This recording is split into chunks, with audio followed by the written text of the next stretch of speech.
Mostly cloudy, 49 degrees at Paul Brown Stadium here in Cincinnati. If John Fox and the Broncos win, they clinch a bye, alive for the #1 seed in the AFC playoffs. They're already in.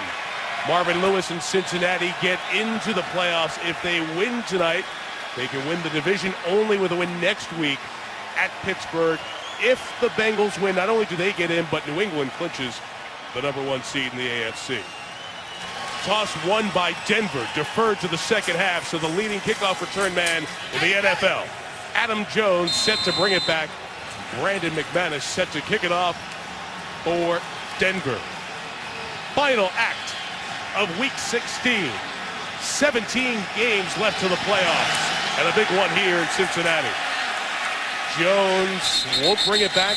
As with most McManus kickoffs, it's a touchback. So Andy Dalton's been here in Cincinnati since the Bengals took him in the second round in 2011. Every year he's been in, he's taken his team to the playoffs. John trying to do it again and get win 40 of his career. Yes, and under offensive coordinator Hugh Jackson, this is a run-first offense, and it's important they have success running the football.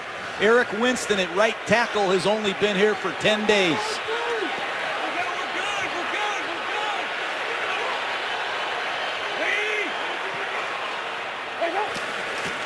Drive from 20, a lot of bodies come to the right for the rookie Hill.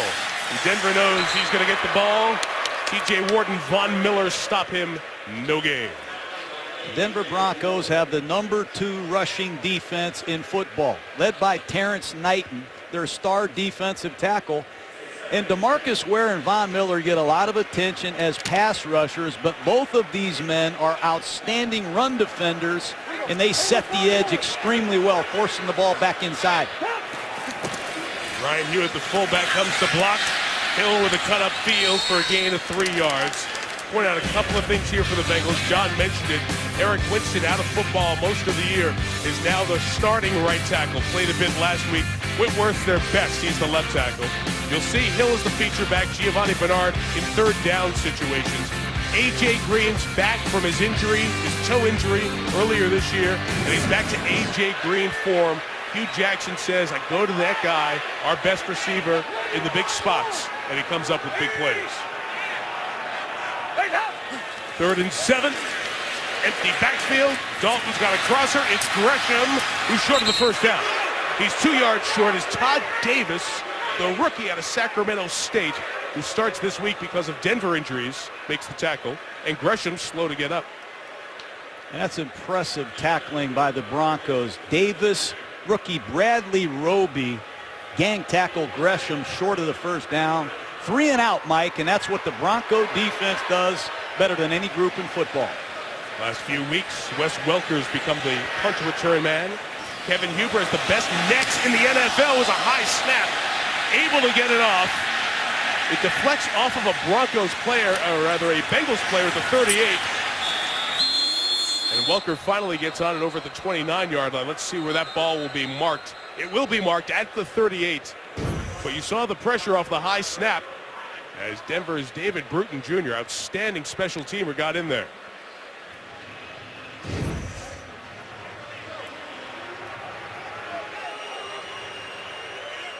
Bill Vinovich, our referee tonight. During the kick, holding, receiving team number 36. 10-yard penalty from the end of the kick. First down. It's on Kayvon Webster. It's a big flag. It'll push the Broncos back as Peyton Manning gets set to come out. Let's look at the hold. Jarquez Denard, the gunner, is grabbed and brought down.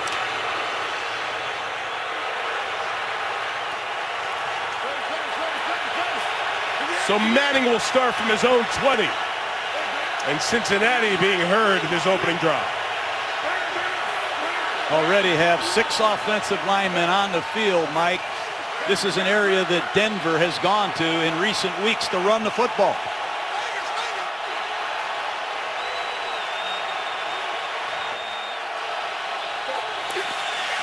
From the 20, Manning pressured, puts it up in the air, and it's caught for the first down by Sanders across the 40 to the 41-yard line.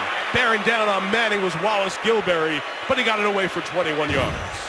They're lucky they avoided a catastrophe here. Pressure comes right up the middle. And Peyton Manning gets hit as he delivers this ball. Anticipation paramount here, and Emmanuel Sanders on a deep cross gets a first down for Denver. Now you see why they're running the ball so much. This offensive line not as good as those that have protected Manning before. To the ground, the 41. C.J. Anderson, maybe a yard, maybe two. Ray Maualuga makes the tackle. John, this is the king of the road as Peyton Manning makes his 255th NFL start. He has the most road wins in NFL history. And look where he is. He's in the huddle. This is a complete change for Peyton Manning. It's not a no-huddle, up-tempo offense anymore. It's a ball control system. They've averaged only 55 plays a game the last 2 weeks. And I think this is an area where Peyton's struggling a little bit in this slowed-down rhythm. Again, 6 offensive linemen to block. Anderson, with the first man miss, gets it to the 46-yard line. That'll be a gain of about 4 yards. Talking with this offensive line, John detailed the changes to that group at the Oakland game, the one after the loss to New England, allowing the skill position players to get out there. The 3 receivers, Welker, Demaryius Thomas, Emmanuel Sanders, tight end Julius Thomas, not all the way back on that left ankle injury that has limited him, but you'll see him in key spots tonight. He's up at the top of the screen, number 80. 3rd and 5, and Manning throws towards Thomas, nearly intercepted, and they have Terrence Newman, a corner over there, covering the tight end by name in Thomas. Defensive coordinator Paul Gunther with a lot of disguises. It's Terrence Newman one-on-one with Julius Thomas. And that's what Marvin Lewis wants to do, get 4 corners on the field, big corners. Newman, Kirkpatrick, use Leon Hall inside, and they like those matchups against these big Denver receivers. Britton Colquitt to kick it away. Brandon Tate back to receive.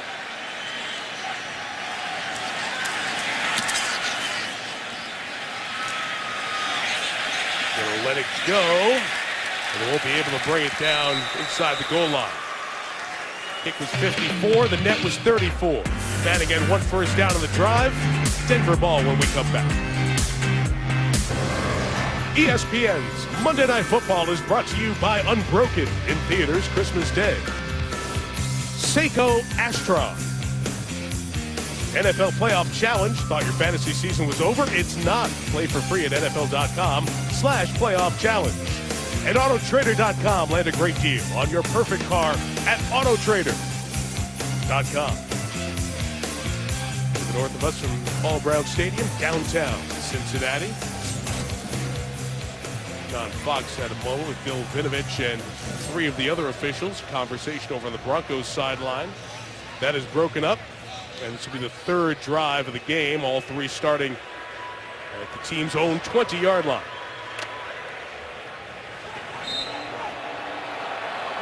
One thing Cincinnati's done, these struggles in primetime games and playoff games since Dalton and Green have been here.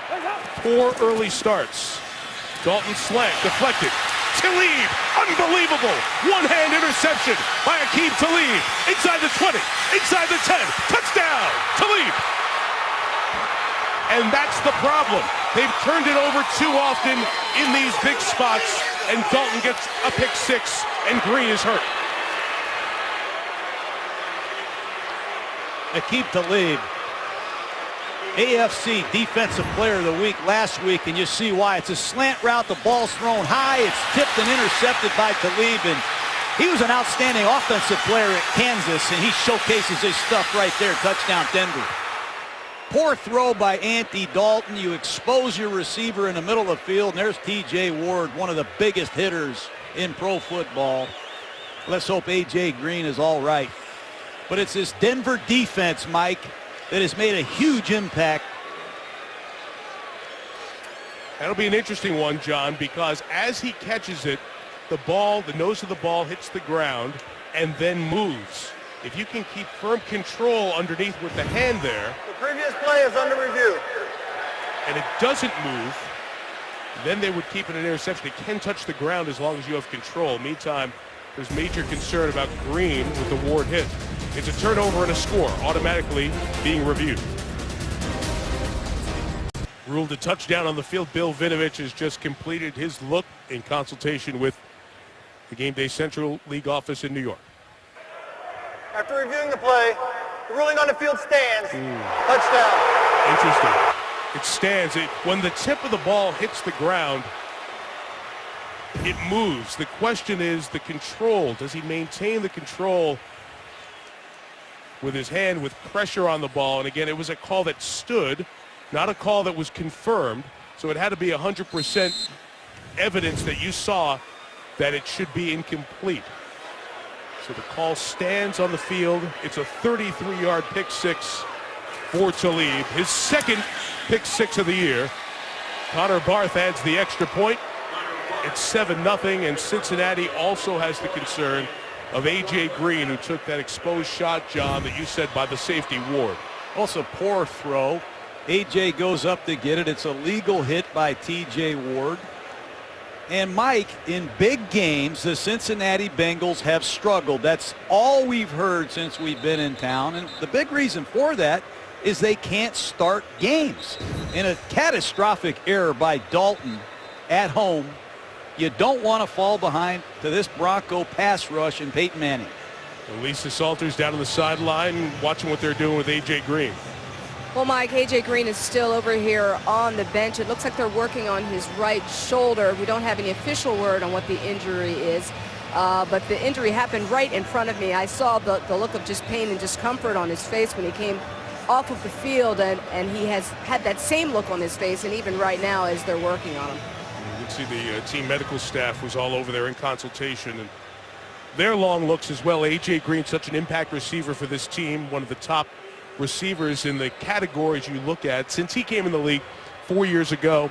And when he was out with a toe injury, they relied on Mohamed Sanu to become their top pass catching threat. But you take A.J. Green out of the lineup, and man, you've got issues. Adam Jones on the return, strung out nicely and brought down at the 15-yard line by Andre Caldwell of Denver. What we were talking about, John, these primetime and playoff games, the 2-9 record, when broken down with Andy Dalton, low completion percentage relative to the league average and more touchdowns than interceptions. And you know the two Houston games and the San Diego wild card weekend losses the last 3 years, the major mistakes. And that was a deflected ball, but as you said, that's too high. You've got to deliver that slant on time and on target. Well, you can't throw the ball in the middle of the field high, or your receiver will pay for it. Let's hope Green is okay. Important. Dalton gets out of the funk here.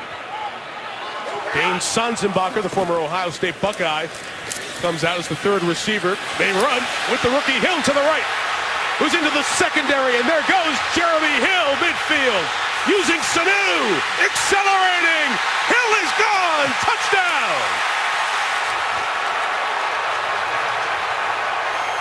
Jeremy Hill shows his vision, speed, and strength on an 80-yard touchdown run. It's a counter play. You're going to see left guard Clint Bowling, left tackle Andrew Whitworth pull. Good patience by Hill. Missed tackle. And how about this finishing speed? Nice downfield block by Mohamed Sanu, and Jeremy Hill is closing in on 1,000 yards. Hard to do against the #2 rushing defense in football. An 80-yard house call.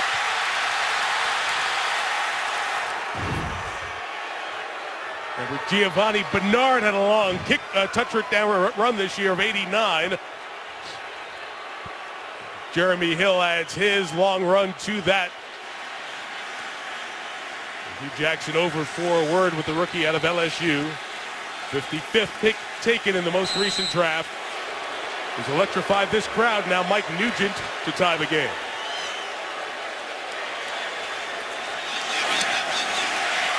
Electrifying back-to-back snaps. 23 seconds after the Talib pick six.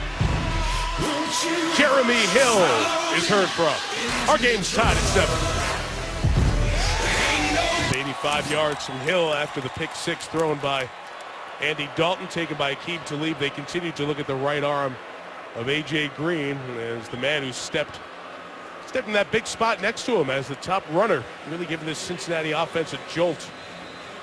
At John, a time they really needed it, because all these players and coaches, they've heard the conversation all week about their poor starts and their turnovers in these big stage games. They knew they couldn't be in a hole, and that was a big play for the Bengals. Mike Nugent's kicking off to Omar Bolden of Denver. And Bolden past the 20. And he'll be tackled at 23. Let's go back to that touchdown run. Well, it's a counter play, and you're going to see Jeremy Hill miss tackles 51. Davis, 26, Raheem Moore.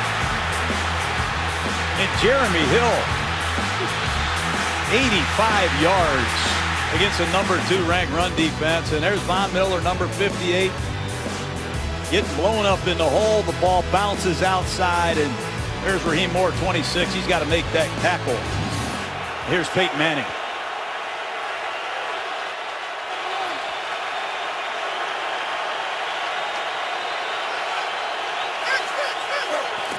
Taking over from their own 22, and they'll respond with a run. And it's a good one for C.J. Anderson.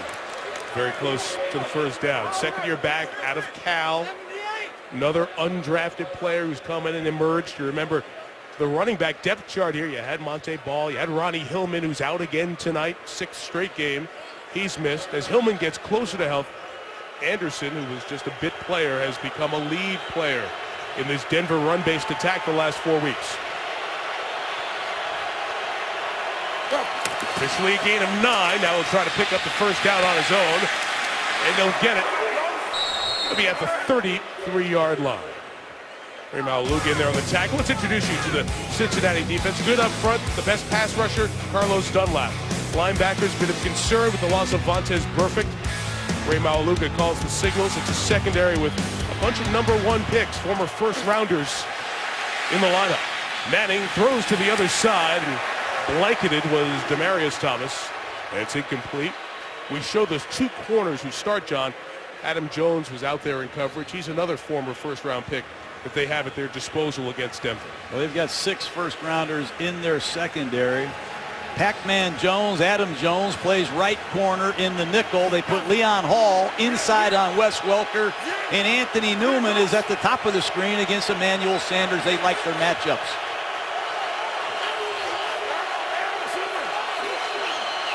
Maualuga kind of peering in, changing the call. Cincinnati moving its look against Manning. Anderson had nowhere to go. Carlos Dunlap had it strung out, and it's a loss of yardage. That's just great defense by Cincinnati. They show a double A-gap blitz, and then they stem out of the blitz. And then Peyton Manning has to run the play against a look that he didn't want to run the ball against. So Cincinnati is showing them one thing, and right before the ball is snapped, they shift 7 of their defenders, and they've confused Denver twice.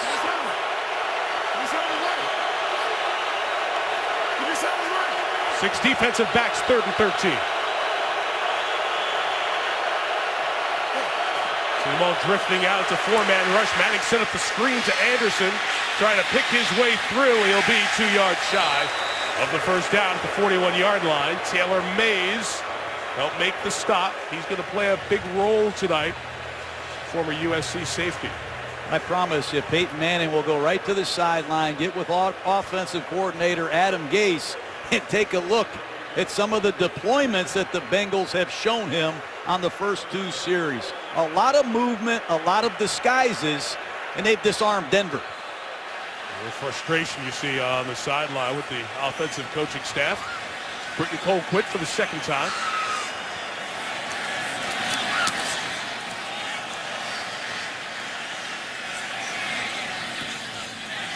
Jones takes it on the hop as it comes back to him at the 15 with his back to the on-charging Broncos.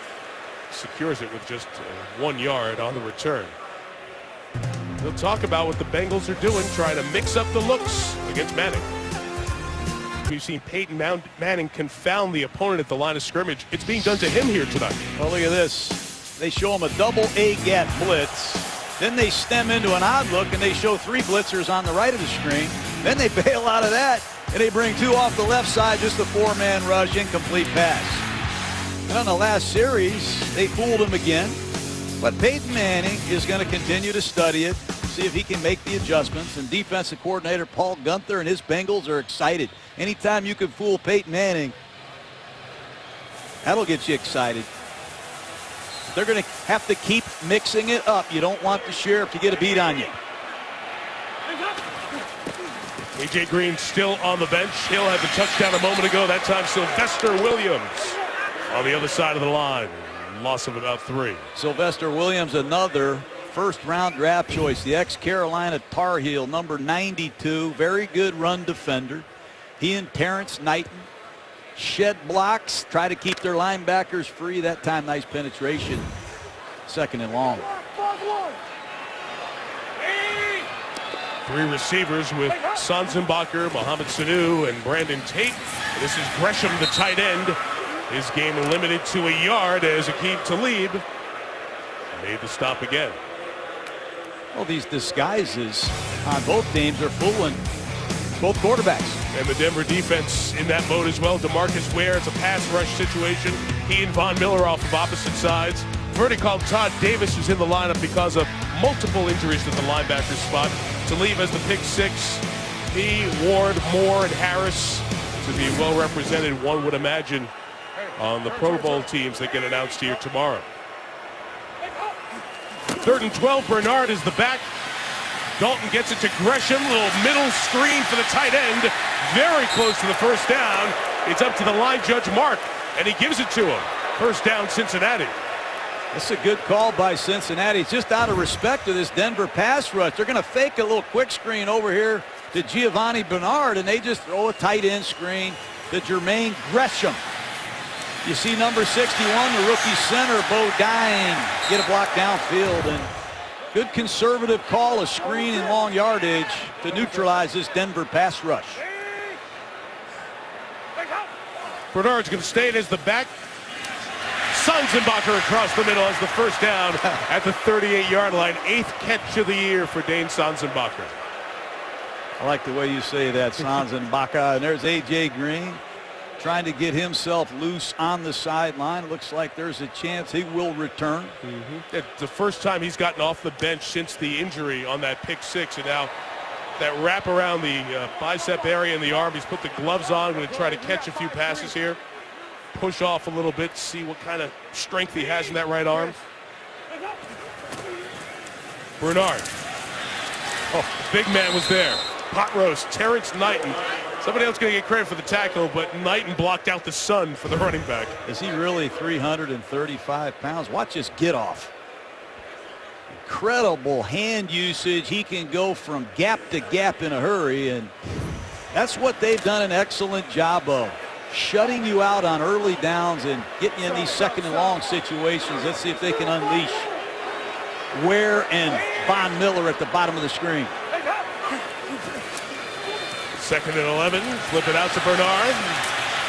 Couldn't get out to his tight end Hewitt, blocking for him, and it'll be no gain for Giovanni Bernard in his 2nd year out of North Carolina. Missed 3 games in the middle of this year with a hip and clavicle injury. Really good impact last year, Johnny. Was a top receiver out of the backfield for this team. But with his size, the feeling that maybe he can't be the every down between the tackles back. So a good balance with the rookie Hill now and Bernard. That's a nice way of saying we're playing Hill because he's a better runner. 3rd and long, and you got to be careful with this pass rush. Getting it out of his hands quick.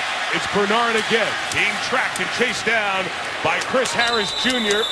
The Broncos just gave him 5 years and $42 million. He's gone from undrafted player to excellent corner for Denver. Well, Cincinnati's going to have to do more than throw screen passes. That's the 4th screen in the 1st quarter. You're going to see Bernard slide across the formation. And Denver does an excellent job rallying to the screening back. Harris, Roby, collision tackle. Here's Huber. Snap was high last time. This time, good pass back to the Cincinnati native Huber. Welker from the 9 gets what he can and gets out of bounds. Denver will start inside of its own 20. Another first-round corner. Drake Kirkpatrick on special teams. Peyton's undefeated against the Bengals, trying to get number 9 here tonight. Trip across the bridge from Kentucky into Ohio at Paul Brown Stadium in Cincinnati. Carlos Dunlap is the top sack man for the home team. He's got 7 this year. He's an MVP of the national championship game when he played at Florida, second-round pick. And John, this is the guy whose engine has to start for this Cincinnati defense to be a high-impact defense. Yes, it does. He's improved as a run defender, and they need him to tee off tonight. 10th play for Denver. It's the 6th run, and it's all Anderson on the carries. Pulled back Malaluga and Ialoka with the tackle, with a gain of about 7 on first down. This running game is much more extensive than I've seen it in the last 3 years since Peyton Manning's been in Denver. You see counter plays, misdirection runs, a lot of different types of plays in this Bronco running game, and they're using 6 offensive linemen. Peyton Manning's got to be careful what audibles he gets to with an extra tackle playing tight end.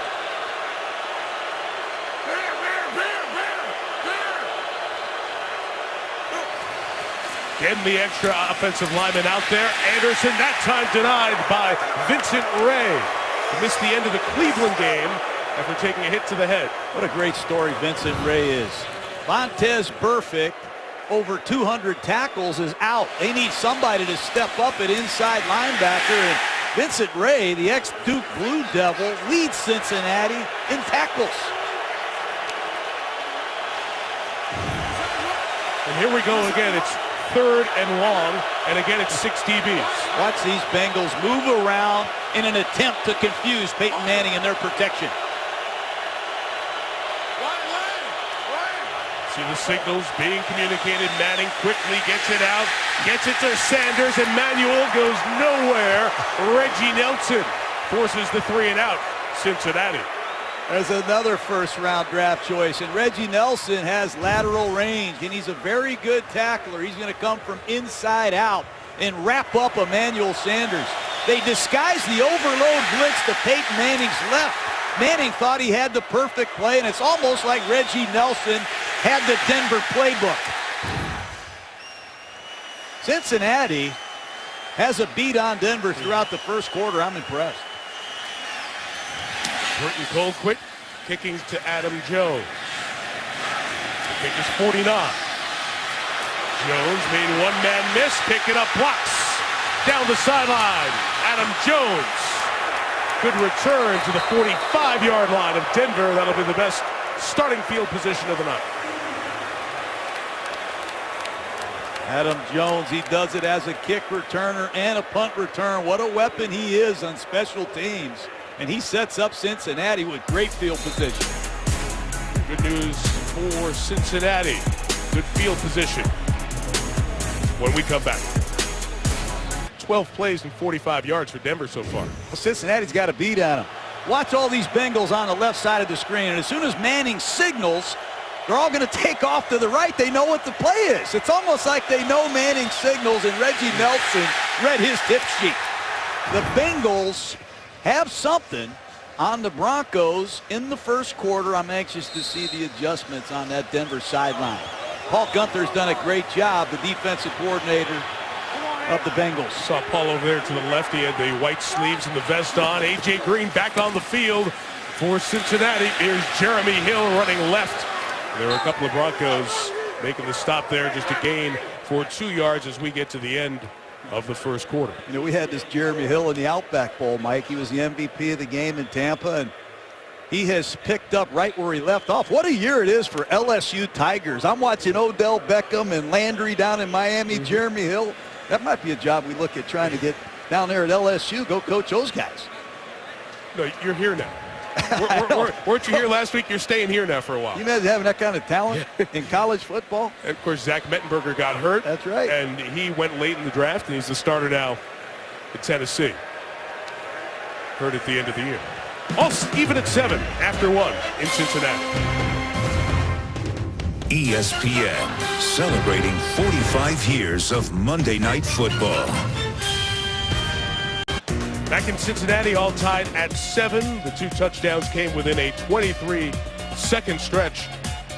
The Broncos, 12 plays and 45 yards. The Bengals getting most of their yards on that 85-yard touchdown by the rookie Jeremy Hill. Cincinnati is the best field position any of the 8 drives of the game. 1-yard gain on first down. This is second down.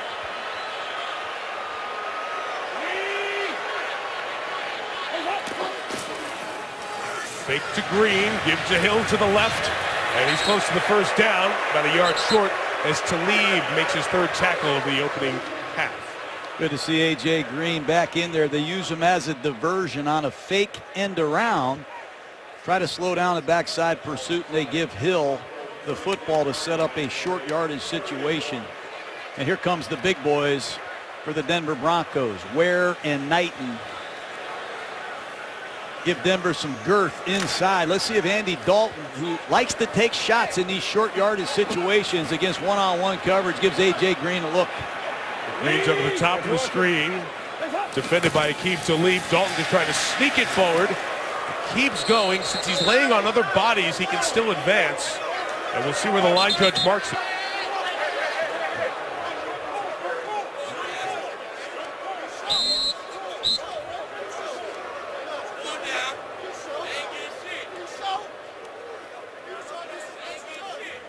Saying that he's short, and first down marker's sitting right at the 35-yard line, right where that yellow line is, and it'll be 4th down. So what do you do here? Field goal will be 53 yards for Mike Nugent. Play clock's already running. Now they've re-pumped it back up to 25 seconds as Marvin Lewis faces the choice and says, let's go. Oh, he's going to go for it. Here comes Andy Dalton. Ryan Hewitt at fullback. Been an excellent lead blocker. You have a hot tailback. I say run behind your best blockers. That would be Kevin Zeitler. Number 68 at right guard.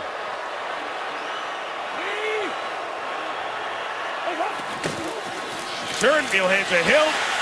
Second effort gets the first down.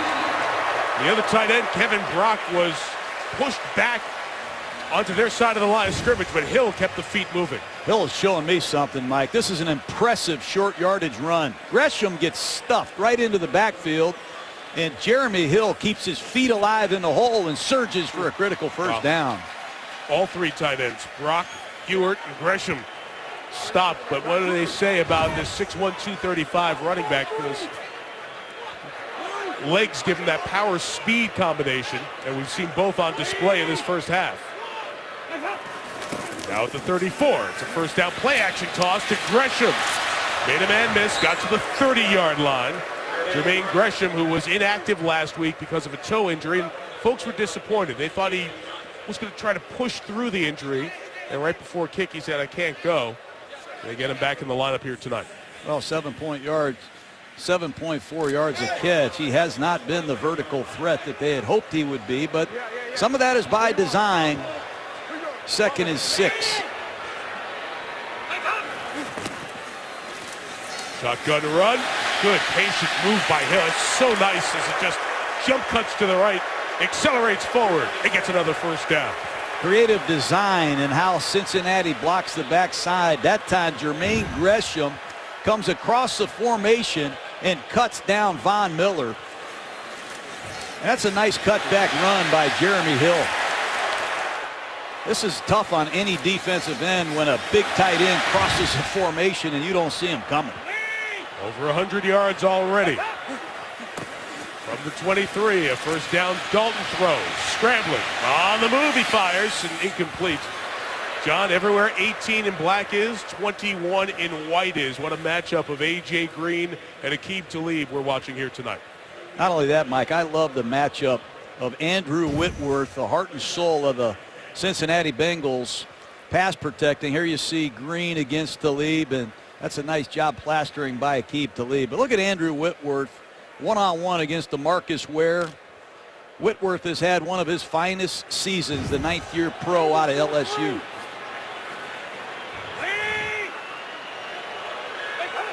Bernard the back on 2nd and 10. And Giovanni Bernard quick opening will make it third and just about 5 yards here for Cincinnati.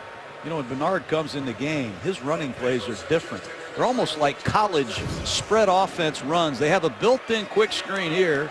They can hand the ball to Bernard. And Andy Dalton looks like he's back at TCU. But they have the inside physical presence of Jeremy Hill. And then they have the explosive open formation runs for Giovanni Bernard. Hard to defend. Bernard comes out wide. 3rd and 6, Dalton. Again flushed, chased by Miller, and just benches it, gets rid of it. And we'll keep alive the chance for a go-ahead field goal. Pressure by Von Miller, shut down 3rd down. Von Miller, his signature is his effort. Here he is working a spin move against Eric Winston. Nice finish by Von Miller. And here's Nugent. He's hit his last 11 straight. Missed that potential game-winning field goal at the end of the game against Carolina that forced the tie that both teams have. Hasn't missed since, as you said, this from 37. And Nugent, Centerville, Ohio native. Gives the Ohio fans reason to cheer. Bengals lead. ESPN's Monday Night Football, brought to you by GMC. And Never Sweepstakes for a chance to win a 2015 GMC vehicle at gmc.com/NFL. ESPNFanshop.com, powered by Dick's Sporting Goods.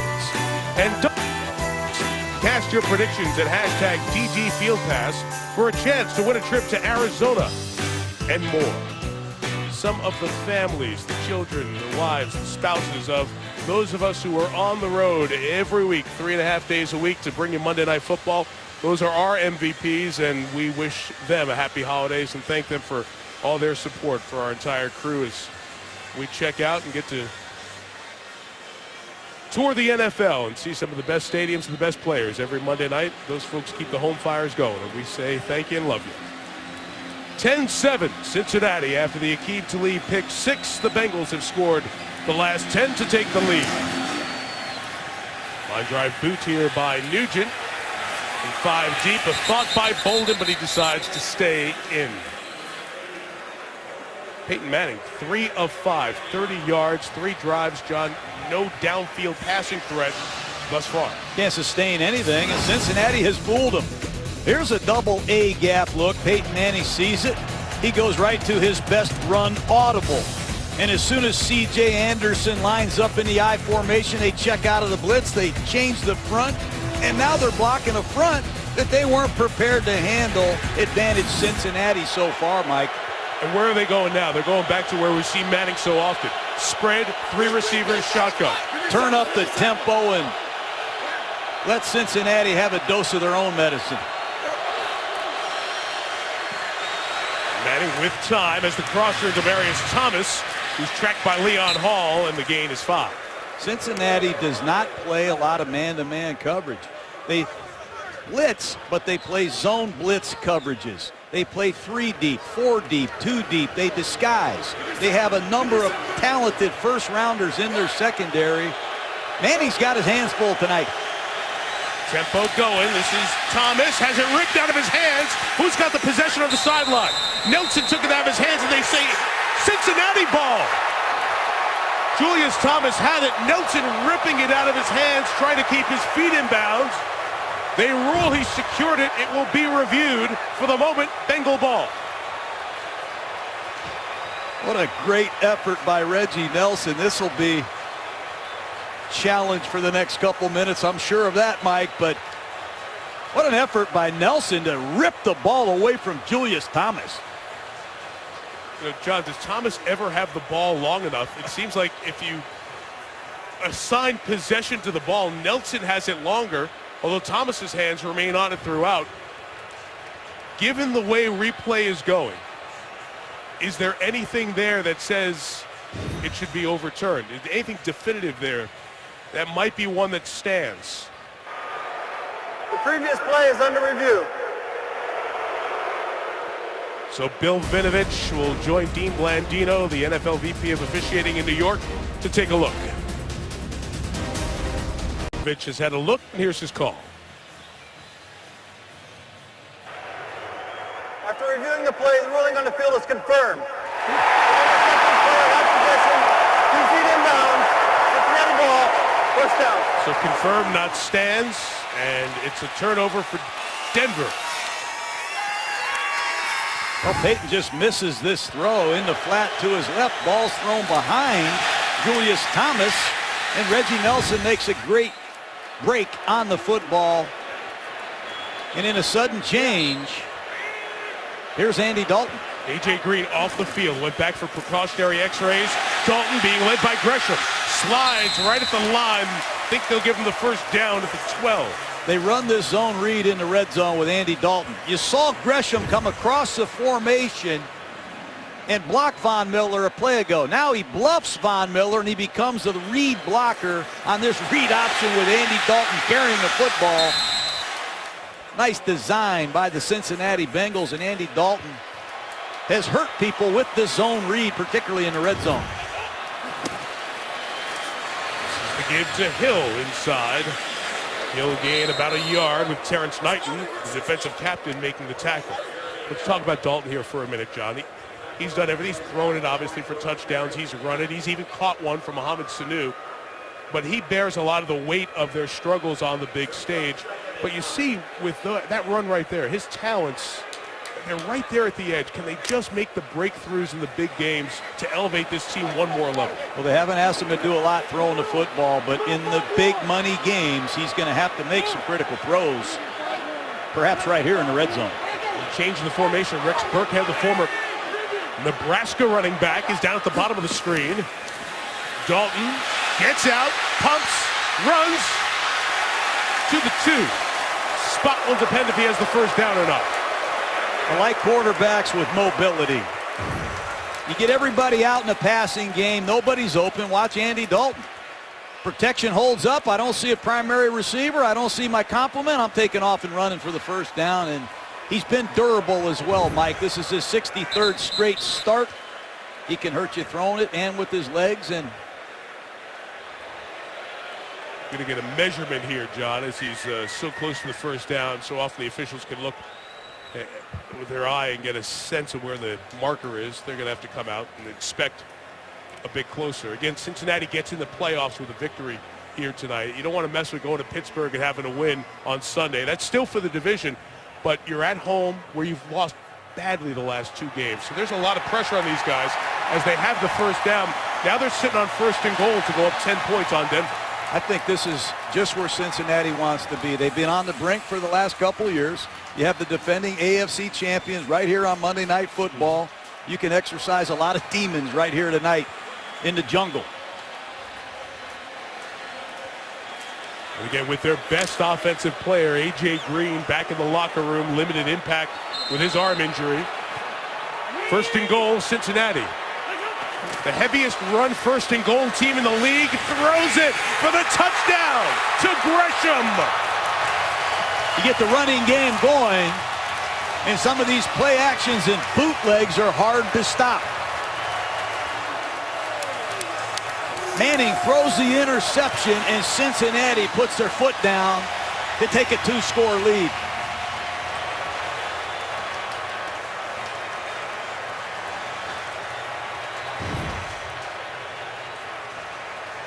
Play action pass, DeMarcus Ware unblocked. Andy Dalton faded away from Ware. He knew exactly where to go under pressure, and nobody covered Jermaine Gresham.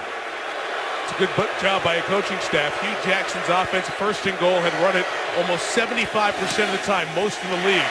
They know their tendencies. They break them there. Gresham's 4th touchdown catch of the year. And a Red Rocket, Andy Dalton's got the Bengals going. Cincinnati up 10.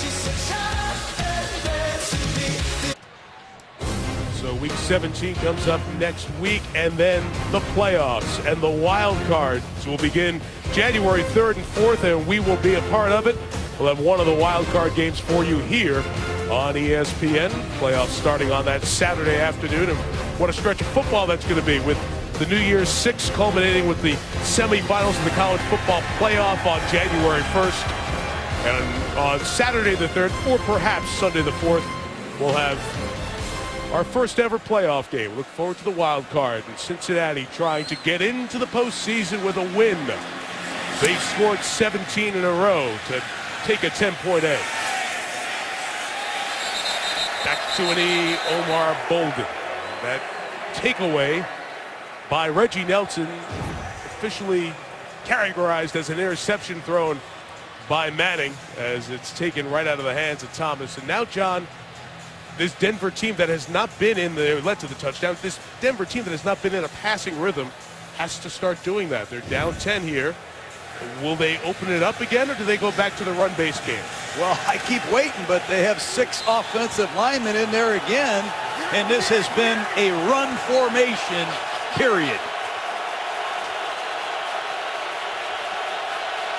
Emmanuel Sanders comes in motion. Manning from the 20 turns and gives it to C.J. Anderson. Just under 3 yards. I go back to this offensive line. You change 3 positions in the middle of the season, you're asking for trouble. Will Montgomery at center. They moved their center Ramirez to right guard. Vasquez, the right guard, to right tackle.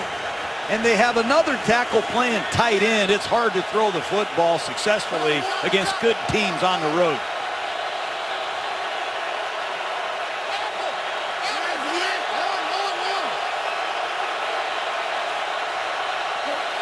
Manning adjusts the play. It's play action on 2nd and 7.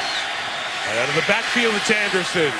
Tries to pull away from the Marquise Flowers tackle, but the rookie from Arizona brings him down just shy of the first down. It just seems that every time Manning throws the football, there's a defender in his face. That time, Gilberry again closing in on Manning just as he releases the football. It's hard to get good looks down the field with defensive linemen breathing down your neck. The one completion, their first pass of the game, Gilberry leveled Manning.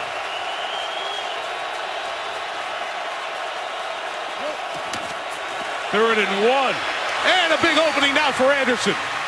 Past the 40 to the 41-yard line. First down. Boy, Cincinnati gambled in that short yardage situation and lost, and they're lucky C.J. Anderson slipped. They're going to run Ray Maualuga through a gap. They cover all the offensive linemen. And you see Will Montgomery at center get it done. And fortunately for Bengal fans, C.J. Anderson slipped. It's been a while. You have to go back to that second drive. The last time Denver picked up a first down. Now Jeremy Stewart checks in. The backfield for the Broncos. Manning on the run. Flag down. He's got Thomas downfield. And Demaryius Thomas is down inside the 10 at the 8-yard line. However, this may come back. That's on Ryan Clady at left tackle. It's not even close. Holding. Offense number 78. 10-yard penalty. First down. Erases what would have been a 50-yard gain. It's just not good pass protection, Mike. You see left tackle Ryan Clady clearly holding. Gets beat on an inside move, and officials all over that. It's a poor pass set. Clady left last week's game with a sore quad. Missed all of last season with a Liz Frank foot injury, and the Denver Bronco offensive line has not played well. And you wonder why are they running more? And everyone wants to say, is it Manning? Is he okay health-wise? But you see, they're having trouble pass protecting here. And that was the story in St. Louis when Manning took a beating. Back to C.J. Anderson on the ground. Get across the 35 to the 36-yard line to pick up a 4. You don't want to fall behind in the down and distance against the Cincinnati Bengals. You remember those Cincinnati Reds? They called them the Nasty Boys. Oh, yeah. Those relievers. Led by Rob Dibble. Bengals have some nasty boys as well. Carlos Dunlap, Maualuga. They'll hit you.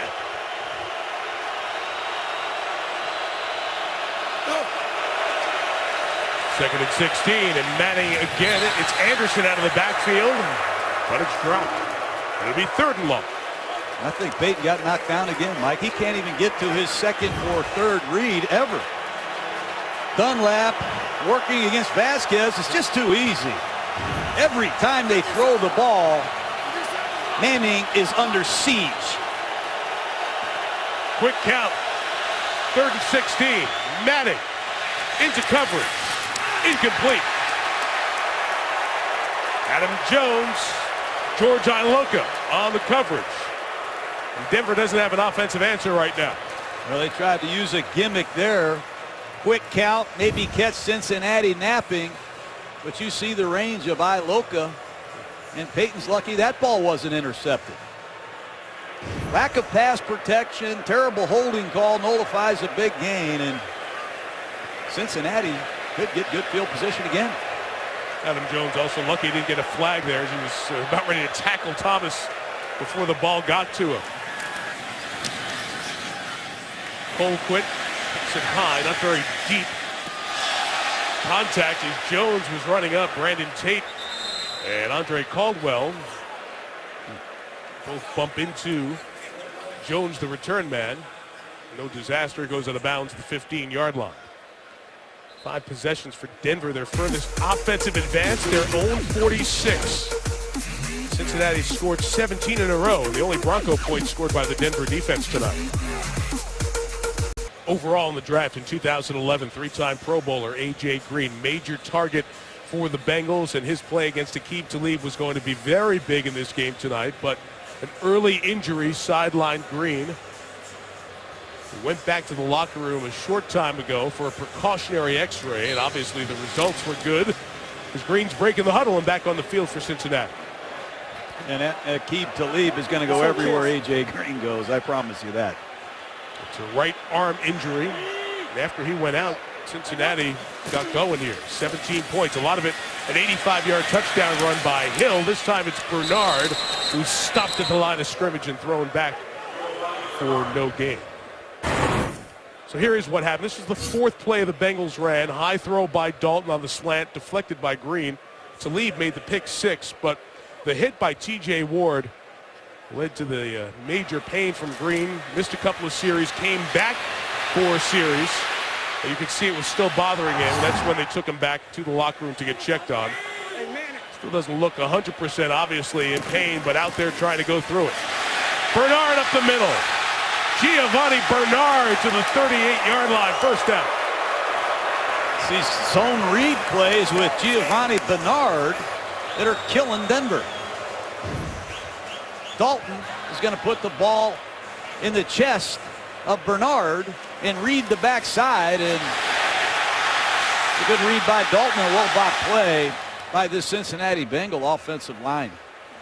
23 there. Told you earlier he had a long touchdown run, 89 yards this year against Carolina.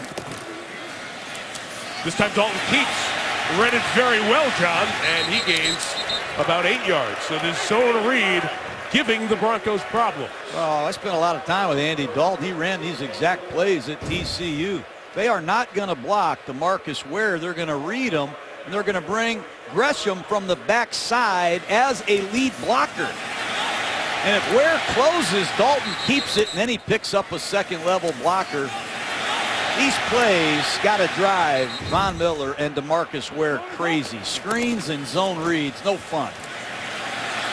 And the first down picked up on the ground by Bernard into Denver territory at the 49-yard line. I mentioned Bernard had that 89-yard run. Hill had the 85-yard run. Of note, it's the first time in the history of the NFL that teammates had 85-plus yard touchdown runs in the same season. Hill 85 tonight, Bernard 89 against Carolina in that tie back in October. Hey, 43. Credit for those and for a lot of the work tonight to that offensive line. Of course, we give them a tip of the cap, and they move. Ball start. Offense number 68. 5-yard penalty. Still first down. I go back to that offensive line. When you're averaging 9 yards a carry against the Denver Broncos, you got to tip your hat to them. Whitworth, the left tackle, is a mauler. Zeitler, a first-round pick from Wisconsin, a well-known mauler. And they like this physical, in-your-face style. And you see the change of pace they have with Bernard at halfback. Now they're back to the big back Hill. And a play action of Dalton is a wicked combination. Back on their side of midfield. Run up towards midfield for Hill will take us to the 2-minute warning. Bengals ball, they lead by 10 as Hill hobbles off to the sideline here in Cincy. The NBA on Christmas Day. This guy doing the Santa promos has been hysterical. See if the basketball's good. The Wizards and the Knicks, then we'll be in San Antonio with Hubie Brown for a rematch of the Western Finals. And then LeBron returns to Miami. The last 2 games on ABC. Christmas Day, the NBA, as that tradition continues here on the networks. And we remind you that tonight coverage from Spider Cam is brought to you by DirecTV. See, second and long situations. Cincinnati has done a nice job running screen passes. They've run about 4 screens to slow the pass rush down.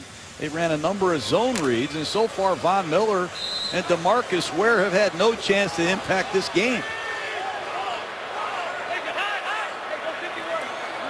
Bengals have 205 yards in this first half. 2nd and 11, and they get it out quick again. Bernard's got a block downfield. Giovanni Bernard to the 33 and a first down. Clint Bowling, the guard, was out there to pave the way.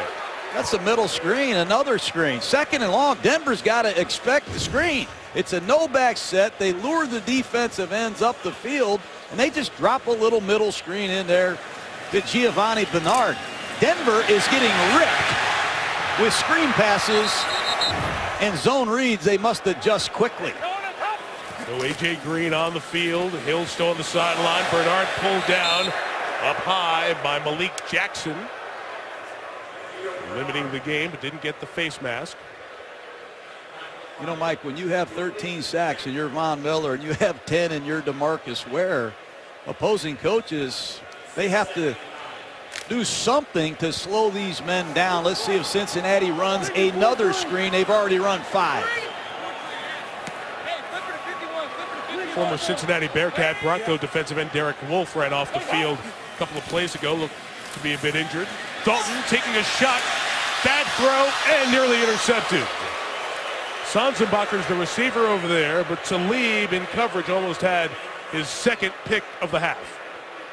Well, this downfield pass game of the Cincinnati Bengals needs work, and Aqib Talib almost has his 2nd interception. That's a bad decision there by Andy Dalton.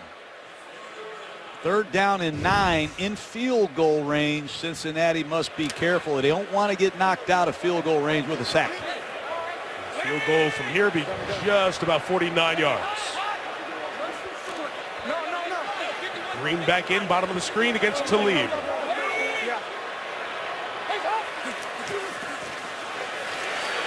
Dalton fires middle, too tall and incomplete. He was being rushed. He got hit as he threw. See Green still grimacing in pain, and here comes the field goal attempt from Nugent. I think Andy Dalton needs to make this throw. You're going to see an overload here on the right side. It's a stunt. A.J. Green coming left to right. He and Aqib Talib have had quite a battle. Once again, a ball's thrown high in the middle of the field, and you're asking for trouble with poor throws in the middle of the field. Nugent's made 49-yard field goals, his longest this season, twice. Snap wasn't great. Good job by Huber to get it down, and Nugent knocks it through. And the Bengals have scored 20 in a row. 5 of 10 for 41 yards. The first half passing stats for Peyton Manning. His Broncos offense even balanced, 10 runs, 10 passes, and ineffective really in both regards. Nugent kicks it off.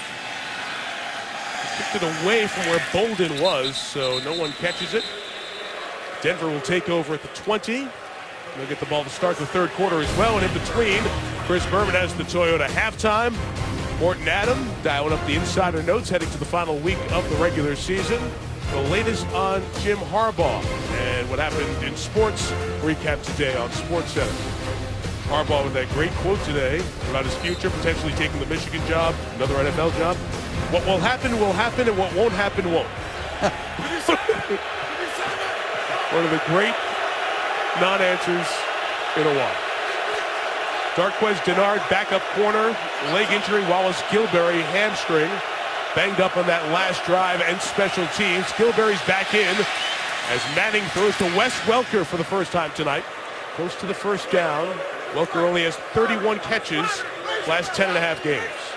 Cincinnati in their dime defense. Taylor Mays, a converted safety, playing the linebacker position. The Bengals are shorthanded. Manning, Anderson didn't get his head turned around quickly enough.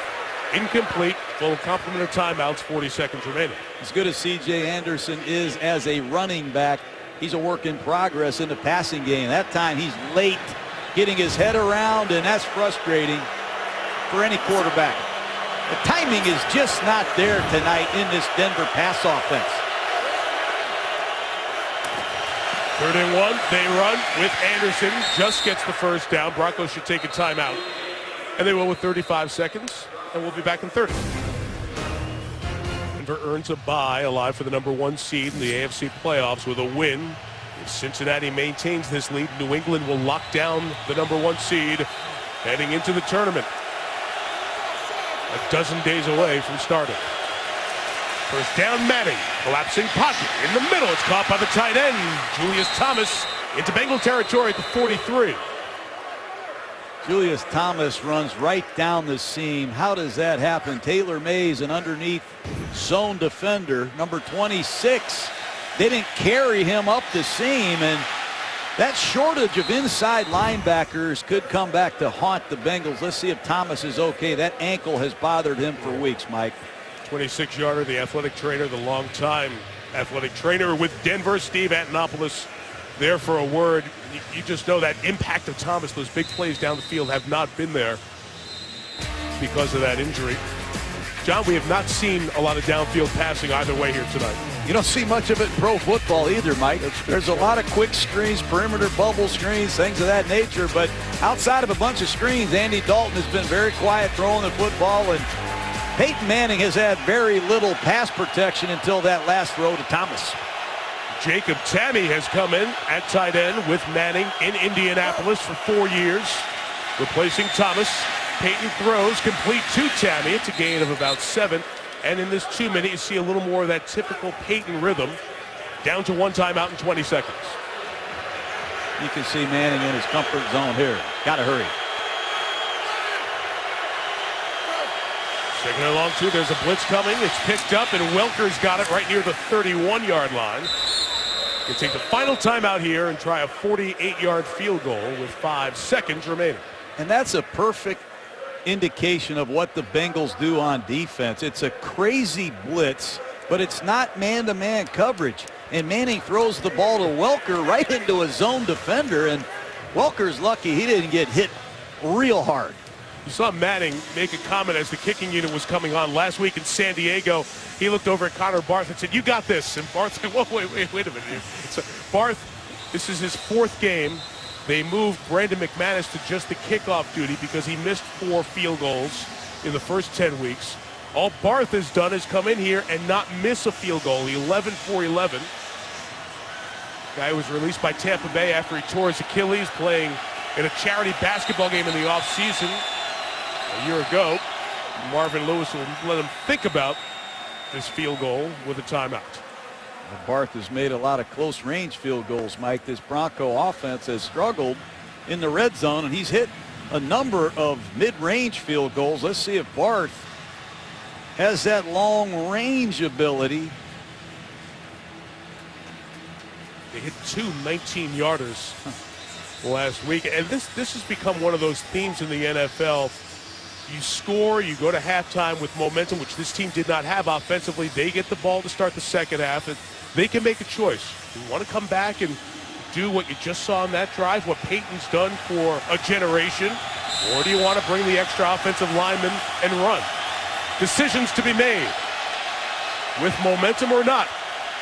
Barth from 49. Wide left, no good. What a great first half of defense by the Cincinnati Bengals, and I would not have thought the Bengals would run the football for 166 yards in a half. Cincinnati scores 20 in a row. Manning gets the ball first in the second half. Here's Chris Berman with the Toyota halftime. Chris. It makes rock concerts look like tea parties. What a show this man has put on tonight. William Perry fights the football. Tear down this wall. Or you can take me now. I've seen it all. Holy moly. Well, boy. That is something. Seahawks win the most bizarre finish you'll ever see.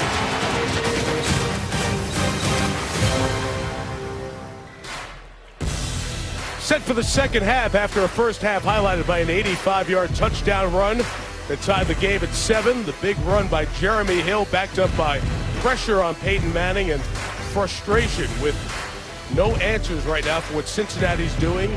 And the Broncos looking for a rhythm. It is a Bengals lead here at the break. Third quarter set to start. Mike Tirico, John Gruden, and our Zales extraordinary moments. Very extraordinary, but Cincinnati is confusing Peyton Manning. Here's a double A gap blitz look. Then they stem out of it. They show 3 blitzers on the right. Then they shift out of that and they bring 2 rushers on the left. Coverage changes, front changes, confusing the Broncos. Here Peyton Manning audibles to a quick screen to his right. And as soon as Reggie Nelson hears and sees the signal, he brings his Bengals to the quick screen and they reject that play. So Cincinnati has read some of the hand signals. They've disguised fronts and coverages. They have confused Peyton Manning and his Bronco offense. John, you talked about the different looks of 5 or 6 defensive backs. When they've been in 4 DB looks, it's been more effective for the Denver offense. But the Bengals defense allowing under 3 yards when they're playing 5 DBs and when they're playing 6. That was part of the game plan, and right now it's working because, John, they're getting pressure on Manning when they're in those 6 DB looks. Yes, and Denver's offensive line's got to block better. And Cincinnati's got to continue to mix up the looks. They played a number of different kinds of zone coverages, and they've used some zone blitzes as well. Second half underway. Nugent kicks, first return opportunity for Omar. Bolden's got a big opening. Bolden, 40. Midfield, Bolden, 40. 30 down the sideline and brought down inside the 25-yard line. That's one way to create some emotion on your sideline. Omar Bolden, a reserve cornerback, catches this ball at the numbers, starts to cross the field, and he hits it. He outruns Drake Kirkpatrick and gets the corner. And here's Denver in the red zone. Nugent and Sean Williams, the kicker, and the backup safety pursued. Williams was the one who looked injured. He has come across the field under his own power. But what a chance for Denver to get right back in this game after Cincinnati scored 20 in a row. Broncos offense has not put up any points tonight. Manning first down. Fires and open at the 5 is Thomas. Out of bounds at the 2. It's Demaryius Thomas. He's not your everyday route runner. What a beautiful double move. He's going to break sharp to the post, back to the corner, and then he broke back to the outside. I've not seen that route run ever. Every week they have a game plan specialty pattern for Demaryius Thomas, and for a 6'4" wideout, he has a huge inventory of patterns. First and goal, Denver at the 2. To Thomas again, trying to pay it off at the pylon. Covered by Terrence Newman, still going strong in his 12th year in the league. That's just a high point fade. This is an area where Denver has really struggled in the tight red zone. Usually Demaryius Thomas brings that ball down, but San Diego rejected Denver twice last week inside the 5-yard line, and they continue to use these open formations with multiple receivers. Sometimes they just don't have enough blockers, Mike. 3 receivers again. Second and goal. Fake to Anderson over the top to Thomas. Interfered with. Easy call on Terrence Newman. It'll be first and goal to 1. It's one-on-one coverage, and Peyton Manning is going to find his favorite target, who has a size advantage against anybody he plays against. That time just a simple slant route. Newman clearly interferes. But inside the 1. Pass interference. Defense number 23. Foul occurred in the end zone. Ball will be in place at the 1-yard line. Automatic first down. Inside the 1, you'd like to see Denver come out in some conventional goal line front. Here they have number 63, Ben Garland, at fullback. Every offensive lineman eligible is out there trying to get the tight ends organized. So you have an eligible receiver on the end of the line.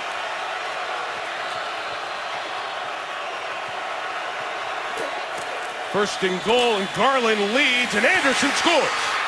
C.J. Anderson. And just 48 seconds into the second half, the Broncos get back in this one. What a great way to come out of the locker room. Bolden with a huge kickoff return, and then Ben Garland, a reserve offensive lineman, on a lead block, and C.J. Anderson scores. Good push up front by the Denver Bronco offensive line. They're better run blockers than pass protectors, and that's a huge momentum shift for this Denver Bronco football team. The point tacked on by Connor Barth. Omar Bolden's 77-yard kickoff return put Anderson in place for the score. ESPN's Monday Night Football, brought to you by DirecTV. If you call yourself a sports fan, you've got to get DirecTV. Call 1-800-DirecTV. Walmart, where you'll find unbeatable prices on this year's top gifts. Toyota, let's go places. And Navy Federal, serving the armed forces and their families. Those beautiful faces, the people who are back home, our real family, while we're with our football family every week. And we send our Christmas cards back to everyone with love, and great to give those special people some airtime here tonight. The Omar Bolden kickoff return, so huge for this Denver team. They were in desperate need of a spark and got it, and the ball comes down off the tee just as McManus was about to kick it. So it's the old schoolyard do-over here. And John Fox, he carries two kickers.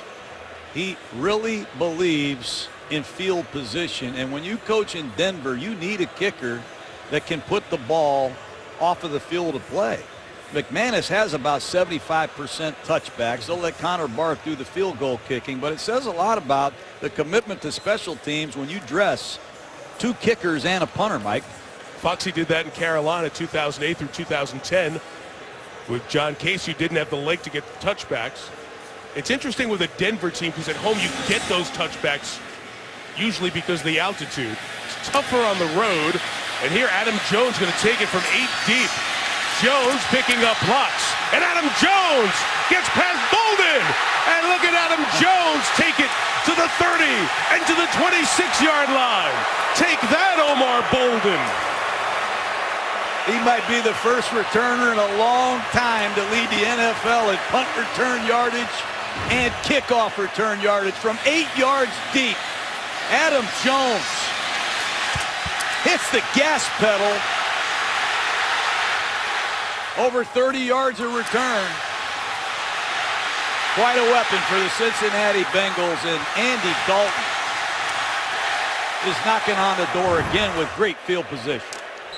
Officially 80 on the kickoff return. Mel Gray of the Lions in 91, the last to lead in kickoff returns and punt returns. Jones adds to his kickoff return lead. He's third in punt return average this year. And that is Hill with a loss. Todd Davis made the good play. I want to go to Lisa Salters right now, find out what's going on with A.J. Green. Yeah, Mike, I had a chance to talk to Marvin Lewis going into the locker room, and I asked him what A.J. Green's status is, and he says he has an arm bruise. He says right now A.J.'s just trying to work through it. He's just trying to get the blood circulating through that arm again, according to Marvin Lewis. 61 receptions on the year, and he missed nearly a quarter of the season with a toe injury. Tonight he's got the arm to deal with and Aqib Talib at the bottom of the screen. Andy Dalton going the other way. Jermaine Gresham, part of the mix here this week. It's some of the lost yardage on first down back, and it's third and manageable for Cincinnati. Very important as Cincinnati stays in these manageable third downs. Try to take the edge off of these Denver Bronco pass rushers who've really been no factor tonight. DeMarcus Ware, Von Miller have been neutralized with screen passes and zone reads. Let's see if they can cut one loose here.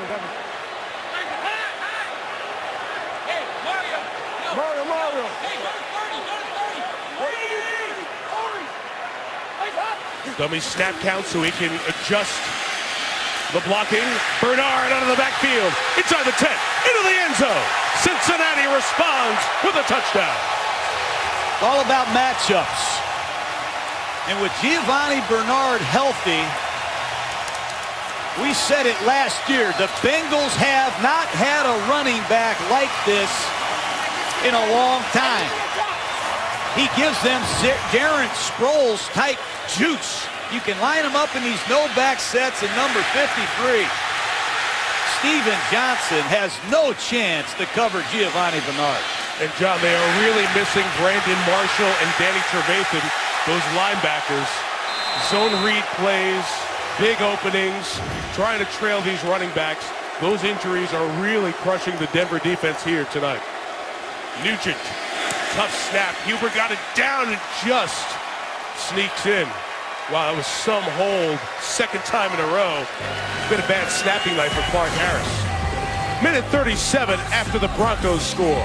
Dalton and the Bengals respond. Both of these coaches have been around for a while, and they know in big games what you have to do to test your mettle as a championship team, division or larger, is respond. And Marvin Lewis's team has responded. 23 seconds after the pick six of the first quarter, the 85-yard run by Hill. And now a minute 37, John, after Denver gets the big kick return and scores a touchdown. Cincinnati does the exact same thing. Got to give him credit. Emmanuel Sanders has gone back to get this kick off, and he'll return it from the 1. And Sanders moves to the right. He's brought down to 20. A good special teams play for Chris Carter, linebacker for Cincinnati. And we have another Bengal shaken up as Peyton brings the Denver offense back on the field.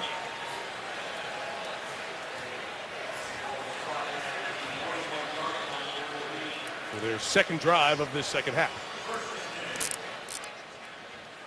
Peyton Manning had a lot of success at the end of the first half when he jumped into that 2-minute offense, where he has made quite a living in that no-huddle offense. Let's see if Peyton Manning talked to Adam Gase, his offensive coordinator, and let's see if they get back to that no-huddle offense, Mike. We saw Sean Williams was down. He was the player who got hurt on that kick return to start the second half. Injury timeout. First ever college football playoff. The semifinals on New Year's Day, the Rose Bowl game with Oregon and Florida State, the last two Heisman Trophy winners, and then Alabama and Ohio State in the All-State Sugar Bowl in New Orleans. A doubleheader that will determine the two teams that play for the championship a few Mondays from now in Texas. Those two and all the New Year's 6 bowl games, the best games of the college football season. New Year's Eve, New Year's Day on ESPN. Manning takes over from his own 21, down 13. Kick to the air, sideline toss on time. Demaryius Thomas gains 10. First down after the Vincent Ray tackle. They moved Demaryius Thomas all over the place. That time he's in the slot. They get him one-on-one against Vincent Ray, a linebacker, and it's stealing. When you get a great receiver, move him around. And Denver has done an outstanding job with Demaryius Thomas in the last 2 seasons. His statistics prove it. Cincinnati gets 5 defensive backs back on the field. No run with C.J. Anderson up the middle, and the 2 linebackers left, Ray and Malaluga, tackle him at the 36-yard line, pickup of about 5. And watch Peyton Manning go to work. Here he is in his comfort zone. No huddle. Let him use all 40 seconds to pick the best play. 5, quick slant. Thomas again in front of Jones. First down at the 45. And now, John, first time tonight I'm seeing some rhythm from Manning and the Broncos. Well, he got fooled a couple times in the first half with all these crazy disguises. He's going to pick up the tempo and say no more of that. Fake to Anderson. Manning's getting time now. That's also part of the equation. Check down for about 3 yards to the running back. It's what you have to do. You have to turn the game over to Peyton Manning when you see a defense that's giving you multiple looks and disguises. Pick up the tempo and let Peyton Manning get on the gas pedal. 7, free runners. Taylor Mays coming at him, and he almost threw an interception. Great defense there. Bring a DB, drop a lineman in coverage, and Gilberry almost had it. Was Leon Hall, I beg your pardon, not Mays. Oh, it's a blitz. You see Hall unblocked, and Peyton Manning is throwing the ball into a zone blitz coverage. Gilberry, number 95, a defensive lineman, shows up covering the tight end.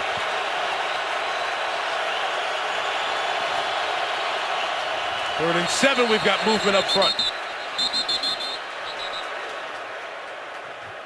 Carlos Dunlap, the defensive end, started his charge. Or was he induced? Neutral zone infraction. Defense number 95. 5-yard penalty. Still third down. So they get Gilberry inside instead of Dunlap on the edge. And that will change the equation significantly for third down. It's a tough call these days. The offensive linemen get protection.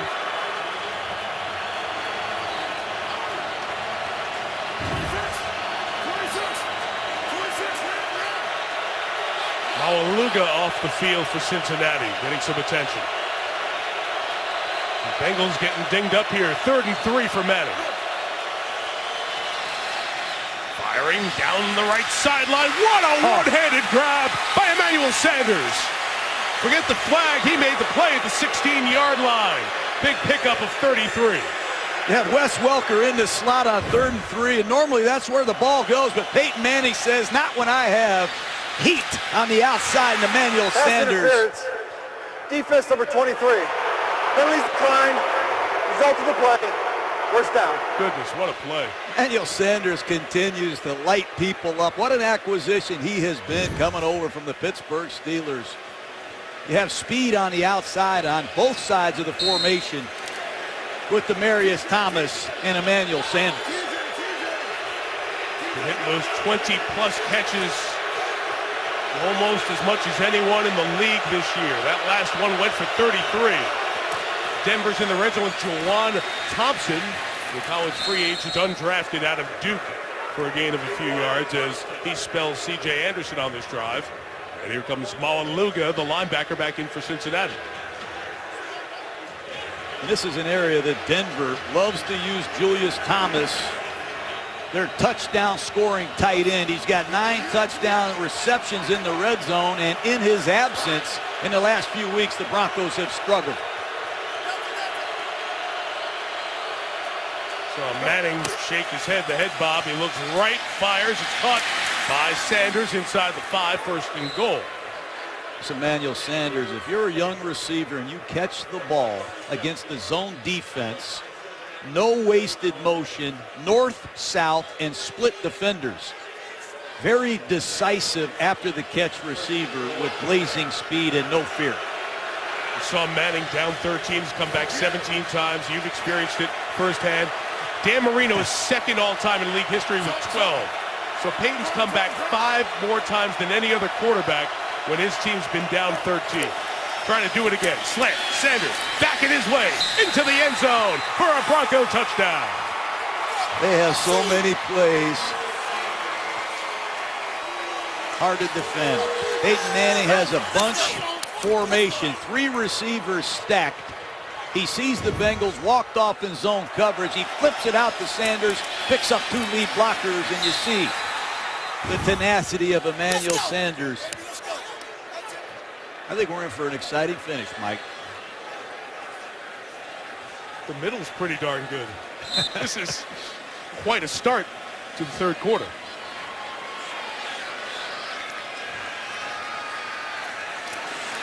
Extra point knocked through by Connor Barth. Peyton Manning ties Andrew Luck. 38 touchdown passes this season. 8th one to Sanders.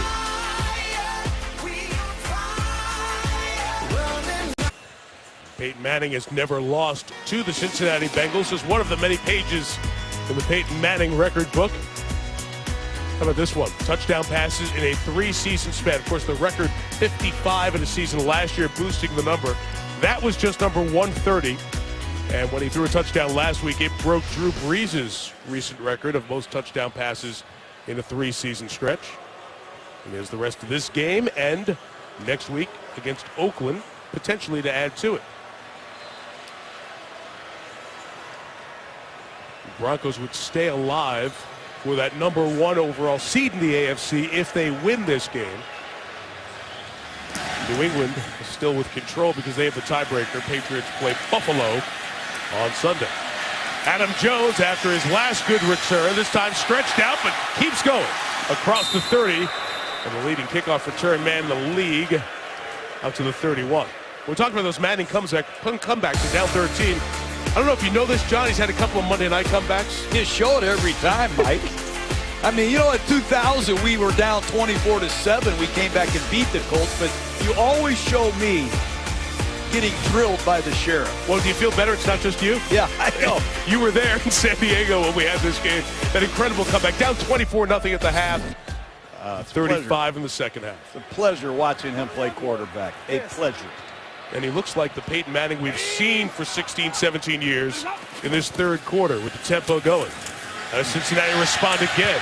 And again, it is Hill with the carry across the 40 and to the 41. Pickup of nearly 8 for Jeremy Hill, the rookie. You draft a guard in the first round from Wisconsin, and they say he's a run blocker. Let's pull him. Let's bring a 320-pound Kevin Zeitler to the party. Double team at the point of attack, pull the backside guard, and hand the ball to Jeremy Hill. It's been very successful. Officially, they give Hill 9. Hewitt, the fullback, tries to lead the way.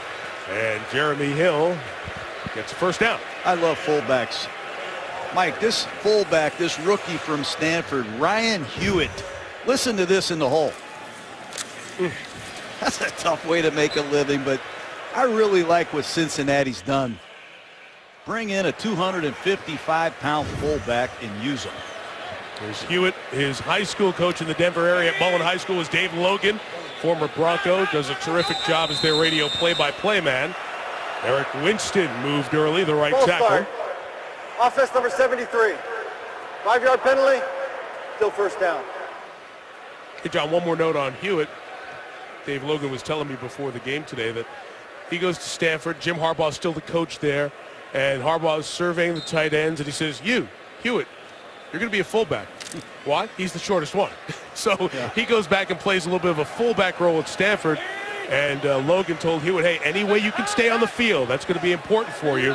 And look where he is now, a key role on this Bengals team, trying to lock down a playoff spot here as it starts to rain in Cincinnati.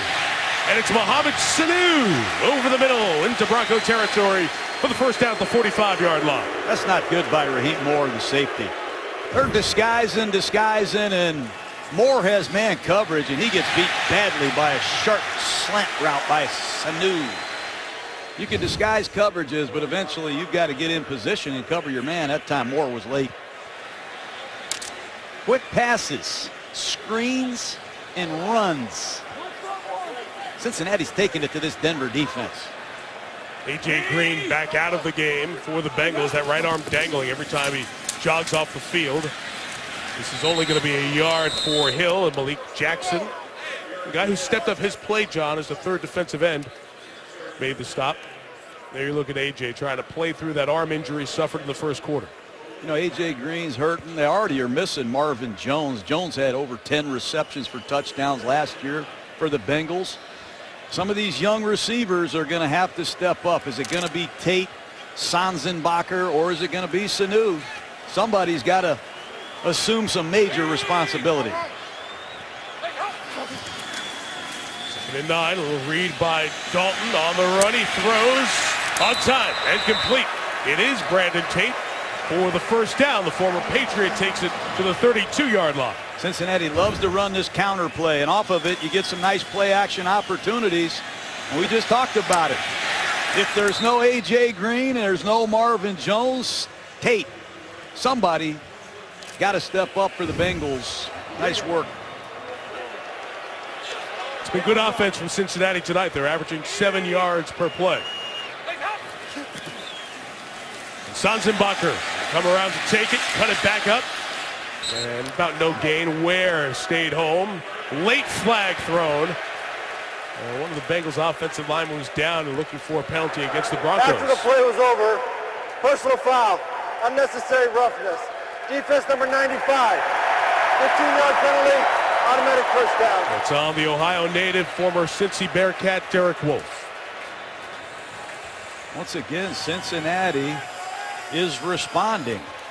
When Denver makes a score, Cincinnati has answered, and right here you see a foolish penalty by Derek Wolfe.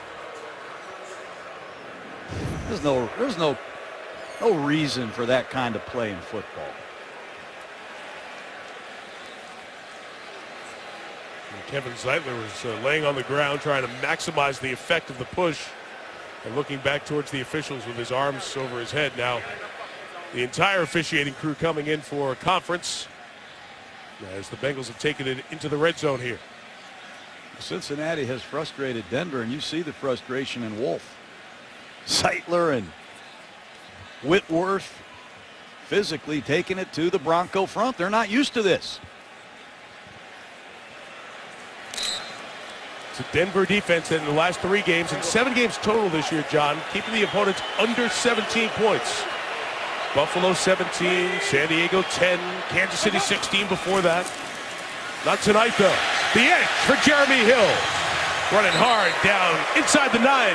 And since he was rolling over bodies, it's 1st and goal at the 8. All the misdirection is driving Denver crazy. They're bringing receivers on top. They're fooling the backside, and they're handing the ball off.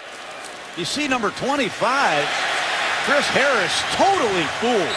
He's unblocked at the point of attack. He saw way too much, and Jeremy Hill is shredding Denver. 14 carries, 116 yards. Here he goes again. To the 6-yard line. That ball come out? Yes, it did, and Denver's got it. That's a game changer, and that's the one thing Hill has done, Mike. That's his 5th fumble. He fumbled twice last week against the Cleveland Browns. This one's really costly. 2nd time he's lost one. Von Miller taking it away, ripping it from his hands as he was fighting for the extra yard. Huge turnover for the Denver defense. Down 6. Play by Von Miller. Most of his forced fumbles come rushing the passer. That one a takeaway, but what happened? Well, Jermaine Gresham's got to finish his block, Mike. We said it earlier, if you don't finish on the edge against Von Miller and DeMarcus Ware, they're going to cause strips, sacks, and problems. And that time, Gresham beaten badly by Von Miller. And Miller is a savage around the football. Not good enough. Rain coming down heavier. Temperature still in the 40s. But now the weather a bit more of a factor here as Manning and the Broncos have scored touchdowns on their first 2 drives of the second half.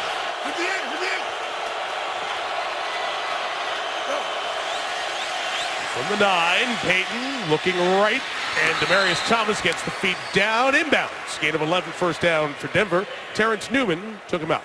It's hard to defend timing and location. And when you throw an outside breaking route, everything has to be right. Depth by the receiver, drop by the quarterback, and the throw. Beautiful thing. The point to the ball, didn't have the hands around the fat part of the football. And able to secure it long enough.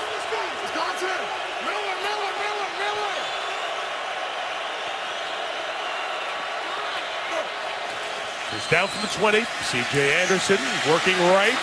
Boy, did he do a nice job reading the blocks to find space outside and get the 1st down at the 30. And the Broncos rolling in this half. Well, it's this up-tempo offense. They've adjusted quick, up and at 'em type plays. Snap after snap, they've eliminated the disguise, and Peyton Manning looks like he's back in Indianapolis.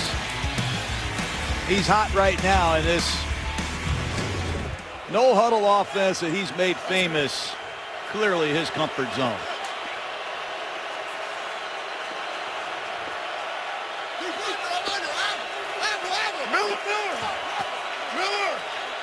Juwan Thompson's the back. It's his third snap of the night. Fake to him. Manning's got time. Manning's going downfield. And there goes Thomas to the 23. Demaryius Thomas on a big catch. I give this offensive line credit. We criticized them in the first half. They had a key penalty. They didn't protect very well. That time, Peyton Manning has a chance to stride up in the pocket and unload it. And Demaryius Thomas has twice beaten Anthony Newman. Terrence Newman down the field for big plays. 46 on that one. Take Thomas to 100 yards for the second time in as many weeks. For a Denver record within a season, too, for 100-yard games. Manning looking for the lead. Incomplete, intended for Emmanuel Sanders inside of 3 minutes here in the third. See Manning gesturing to Sanders. Not quite sure they're on the same page there, but when Peyton Manning gets in this no-huddle offense, Mike, you don't know how fast he's going to snap it. You might see a dummy snap count, a dummy audible, a dummy hand signal. The offensive line have fake counts. But when he gets it going, hard to defend, and here they are coming out of the huddle again. They've slowed it down. Newman out, Kirkpatrick, Drake Kirkpatrick in at corner with Hall and Jones. As the Bengals have 5 defensive backs on the field. And they're bringing pressure. Manning throws Juwan Thompson out of the backfield, dropped it. Only 4 receptions on the year coming in. Again, undrafted rookie out of Duke. Well, they're missing Ronnie Hillman. No Sean Marino left. They don't have a lot of accomplished receiving threats coming out of the backfield. And on 3rd down and 10, Dunlap at the top of the screen, and Geno Atkins, number 97, got to earn their keep at crunch time.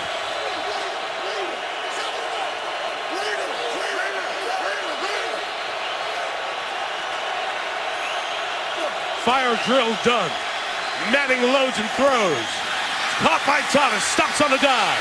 Demaryius inside the 10. First and goal for the Broncos. Knocking on the door of taking the lead here in the third. I want to see Dunlap rush, Mike. They dropped him in coverage on a zone blitz, and he's responsible for Demaryius Thomas. Might have gotten a little too cute there. The blitz comes off the right side. They drop Dunlap, and he's got to match up against Demaryius Thomas. Good luck, as you like to say. Indeed. What a third quarter here for the Broncos.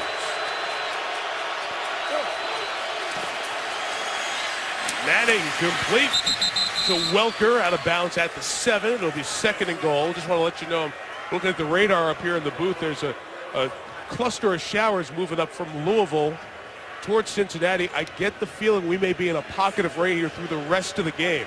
Showers are on the edge of the forecast, 20 or 30%, but the amateur meteorological guess is we're going to see rain here good part of the fourth quarter.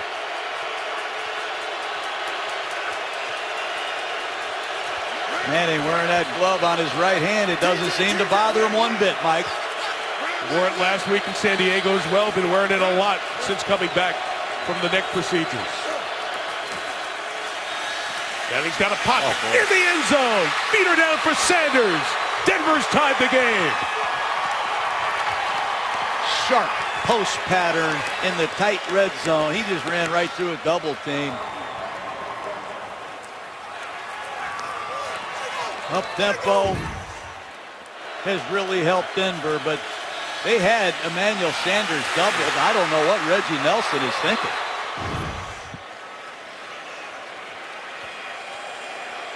Cincinnati defense had played so well, really had Denver on the ropes and confused. Here in this third quarter, Denver's had it 3 times, 3 touchdowns. Extra point for Barth puts the Broncos on top by 1 with 1:29 left here in the third. They get down in the tight red zone, and Peyton Manning audibles. He sees the coverage he wants. He makes sure everybody has it. He's got his glove on his right hand. He doesn't need to play in a dome, Mike. But look at The right side of the screen, you see Reggie Nelson. They have Emmanuel Sanders doubled. But a post-corner post move by Emmanuel Sanders froze Reggie Nelson, and the Denver Broncos have come storming back.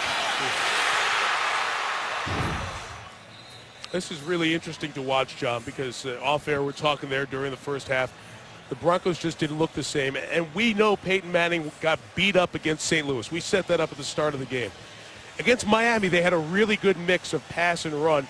And coming into this game, Cincinnati did that thing that's just head-scratching. They said, we've got to stop the run first against Peyton Manning, of all people. So they did. But halftime adjustments, how often do we talk about it? And the reservoir of knowledge, Adam Gase, the offensive coordinator, and Peyton Manning go in. Let's go back and open it up, and 3 touchdowns here in the third. You just showed him beat me up in the second half. That's what Manning does. He gets a feel for you in the first half, and then he punches you in the nose in the second half. He's done it for a long time. 12 of 16 in this quarter for 168 yards and the 2 touchdowns. And we really have not seen this type of Denver offense since that Miami game, which came right on the heels of St. Louis. That up-tempo and, again, that frenetic stuff at the line of scrimmage where it's all in his hands. Let's not forget he had 4 IVs last week. He was sick. The Buffalo Bills have proven they can play good defense against Aaron Rodgers, Peyton Manning, or anybody. But tonight, you're right. We've seen more of the old Peyton Manning. And now we get to see what Andy Dalton and these Cincinnati Bengals are made of. Bengals had the long kick return to start this third quarter, turned into a touchdown. They had a great drive going until the fumble happened inside the 10-yard line. Dalton over the top. Gresham hangs on and extends the play for a gain of 20 yards to the 40. Good job by Gresham, who missed the block a moment ago, as you said. That's what you want to see from Jermaine Gresham.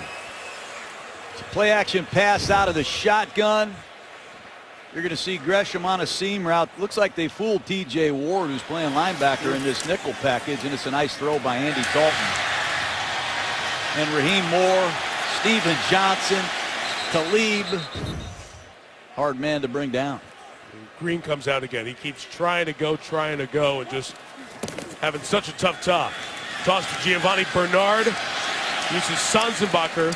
Coming back to block there and able to gain 3 in the final minute of the third. Bernard takes most of the one-back runs. You see Ryan Hewitt, the fullback, is checked back in. Cincinnati has stayed true to the game plan. They've been very persistent running the football on early downs. We'll see if that continues.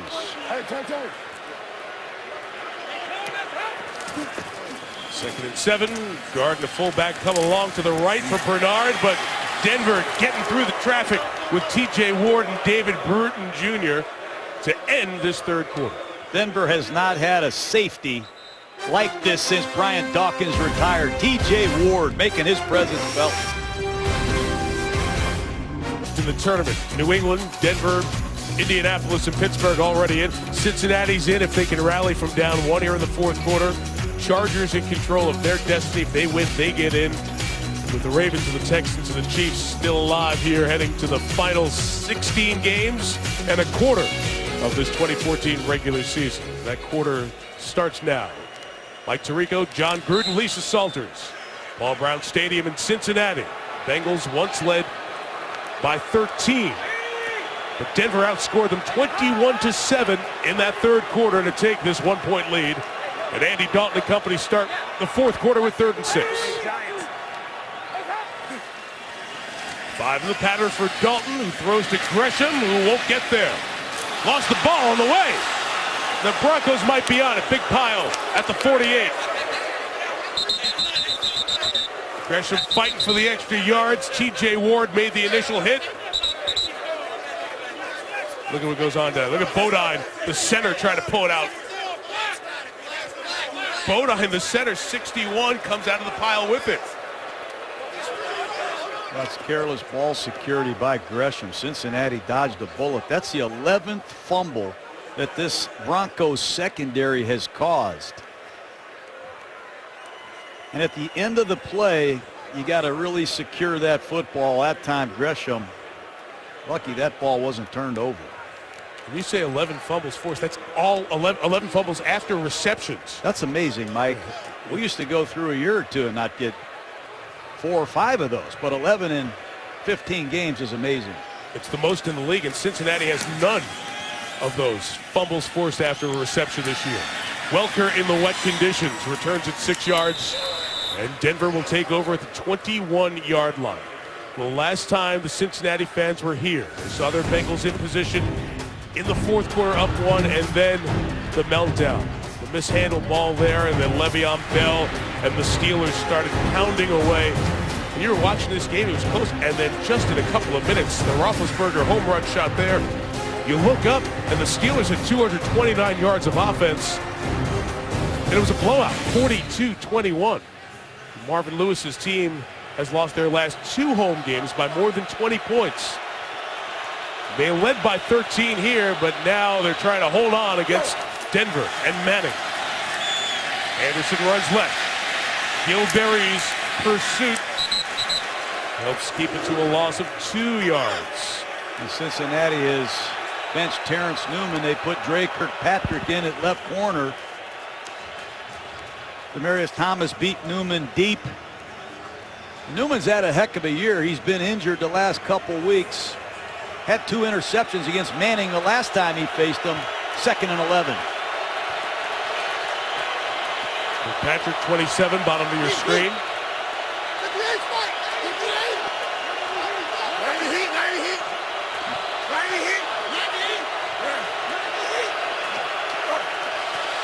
Both sides adjusting as Manning, with a flag down, throws off the hands of Demaryius Thomas and incomplete. I thought it was a false start against Denver. I double clutched too, and finally saw the flag come in. Nobody came out with a whistle to kill the play. And we'll see what Bill Vinovich has here. There are 2 fouls on the play, 1 by each team. Offside, defense number 95. Holding, offense number 78. By rule of penalties decline, replay 2nd down. They offset. Second time tonight, Ryan Clady has been called for holding. And 2nd down 11 has been a blitz down for Paul Guenther, defensive coordinator of the Bengals. Let's see if he tries to confuse Manning coming out of the huddle like he had success with in the first half. Empty backfield, C.J. Anderson's at the bottom of the screen. The running back split out. 24.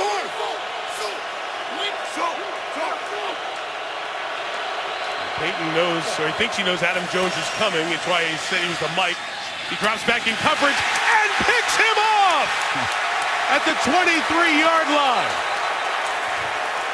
Adam Jones having quite a night as a returner and a coverage man. And just picked up a taunting flag as he ran down the Denver sideline towards one of his fellow DBs. So they're going to lose yardage here, but let's go back to what happened pre-snap and the play. Well, you're going to see Thomas running outside breaking route, and Adam Jones bluffed the blitz, disguised it, came back into coverage. It's 2 deep man under. He undercut Demaryius Thomas, and Peyton Manning just missed the throw. Unsportsmanlike conduct. Taunting. Intercepting team number 20. 15-yard penalty from the end of the run. Cincinnati keeps the ball. First down. Cincinnati can't have penalties like that in moments like this.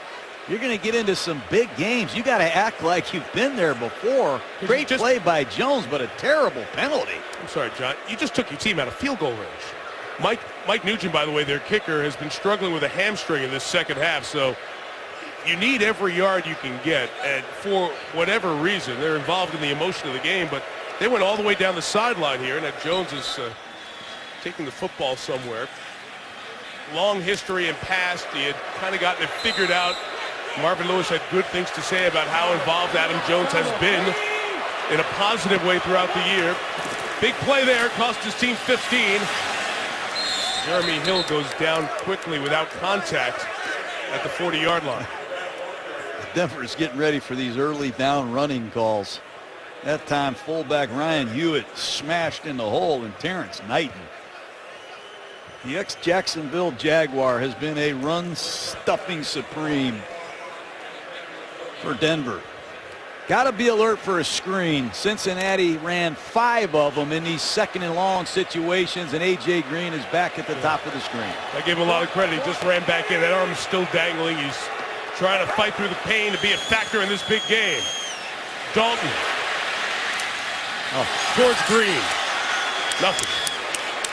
That is a bad decision by Andy Dalton. Should have been intercepted. You got to know who you're messing with. I know A.J. Green is your go-to target, but do not mess around with Aqib Talib late in the down. Talib almost has another interception. So Green did a good job there playing DB to make sure he couldn't get the pick and used the right arm and may have bothered it even more. Again, huge, silly taunting penalty. Took him out of field goal range. 3rd and 12.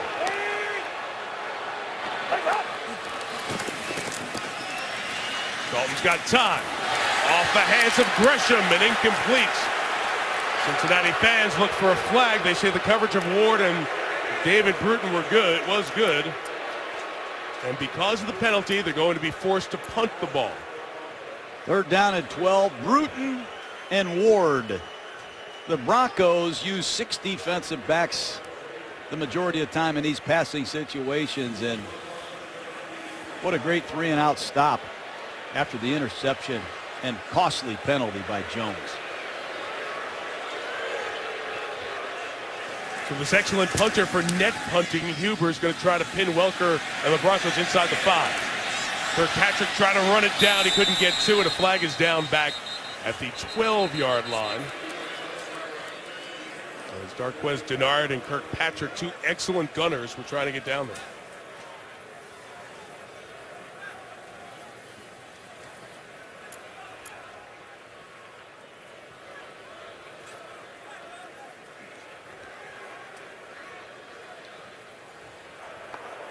During the kick, illegal block in the back, receiving team number 36. It'll be 10-yard penalty from the 20-yard line. Denver keeps the ball. 1st down. Denver starts at its own 10, 3 minutes into the 4th.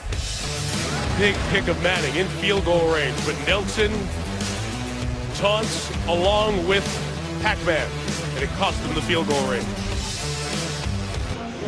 ESPN's Monday Night Football is brought to you by the revolutionary new All-In Burgers, only at Applebee's. Cialis. Universal Pictures Black Hat in theaters January 16th. And NFLShop.com, find the perfect holiday gift at the official store of the NFL. Holiday gifts await for so many of our great Monday Night crew on the road all year and their beautiful families waiting to celebrate Christmas with them.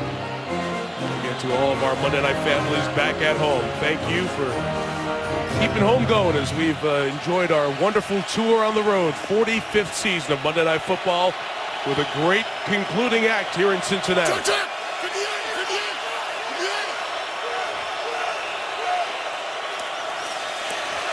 Here goes Manning with C.J. Anderson. The penetration from Pecco forced him back. Anderson fights back to get a yard or 2. So one more time, John, where the ball would have been.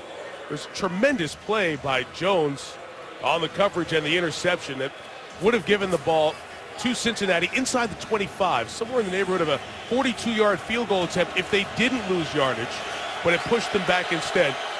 I said Nelson going to break because they announced number 20, Reggie Nelson, on the flag. It could have been a misidentified number. Jones was clearly waving at the sideline. Whatever. It was a without poise moment for the Bengals where they really needed to act like champs. From the 12, Manning. Good release there, Anderson. Short gain. One of the Bengals a bit shaken up. Vincent Ray getting up slow here, John. What about the change here in the second half for Denver's offense? Again, it's the up-tempo of Peyton Manning, the no-huddle offense. It's eliminated the disguises by this Bengal defense.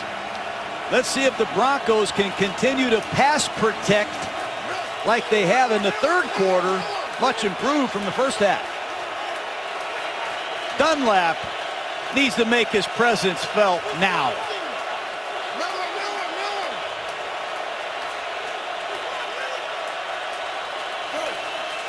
Third and 5, Manning checks to a run with Anderson, and what a play. What a play inside by Maualuga to limit the gain and force Denver 3 and out with 10.5 to go in the fourth. That was a gutty call. Running the ball with Peyton Manning on 3rd and 5. Manning had the look he wanted. He expects to get 5 yards. When you run the ball against the soft box, you expect results. And that double team had the other linebacker, Ray. That was going to gain some yards. Big stop there. Brandon Tate is back to get the Colquitt punt.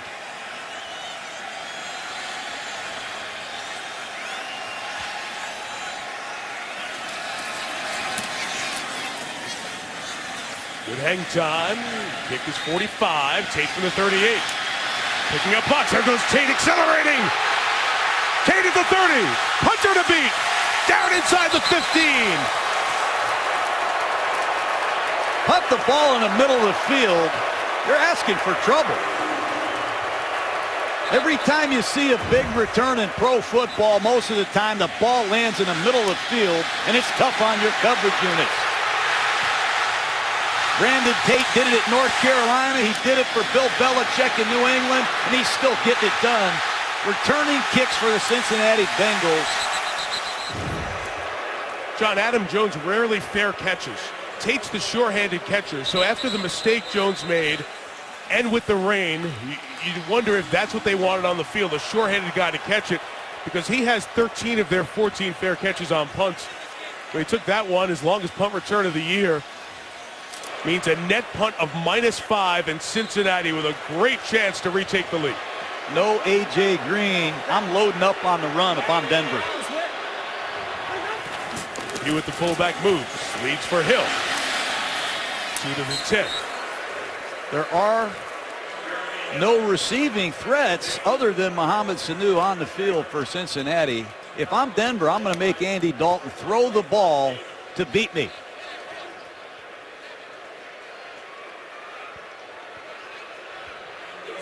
Again, the urgency for the Bengals. Win and they're in the playoffs. They lose, they've got to go to Pittsburgh, a game that's for the division anyway, but also could be to get into the postseason if they can't win here tonight. Gresham in motion. Hill is trying to pick through the middle. He's got a 3rd down coming up. Inside of 9 left. I think Hugh Jackson's going to call a bootleg with Andy Dalton. Field goal gives Cincinnati the lead. With Giovanni Bernard in the game, I expect a bootleg to Dalton's right. Jack Del Rio next to John Fox. 2 former head coaches, Hugh Jackson, Jack Del Rio. Send in the signals for this key 3rd and 5. Dalton shovel pass, Bernard inside, only to the 5. 3 yards shy. And here comes a field goal attempt for Nugent. Again, Mike had a hamstring that started to bother him in the second half. We have an injury there for the Broncos. It's TJ Ward who's down. Been involved in so many big hits and plays here tonight, and Ward in a great deal of pain.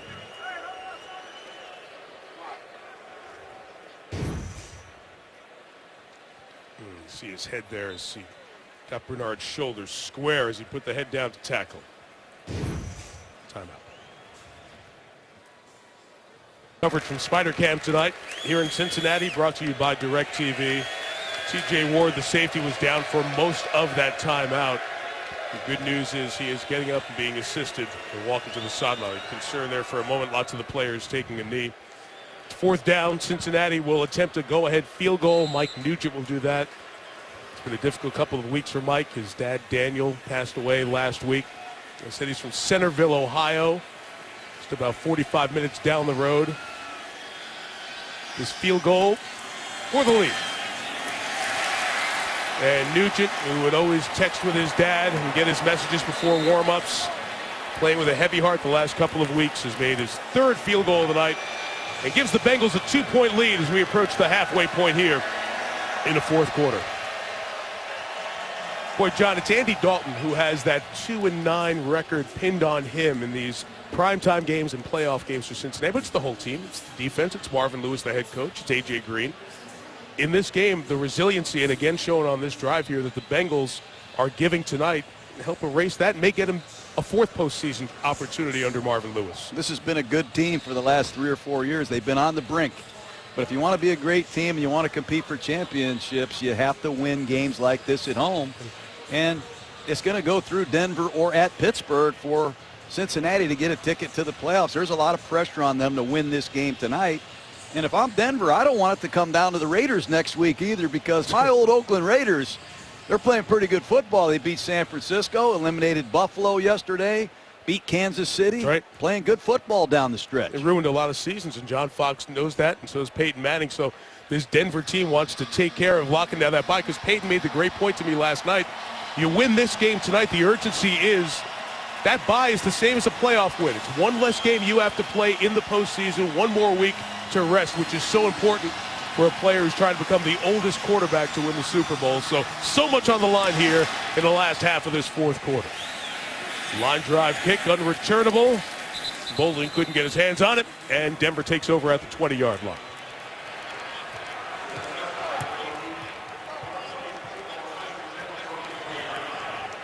Just for a point of clarification, John, before we go forward in the series, the NFL has an observer at every game, and they have confirmed to us that the taunting penalty was on Reggie Nelson, not Adam Jones. And just to be clear, that was not a misidentification.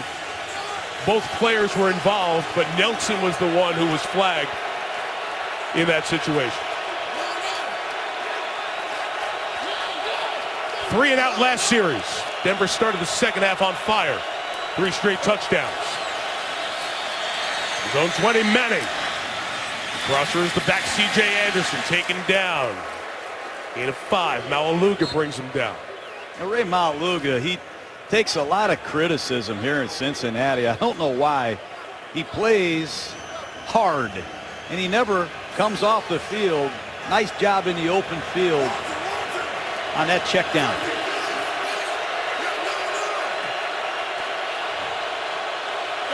Second and 6. Nothing open. Manning waiting, delivering.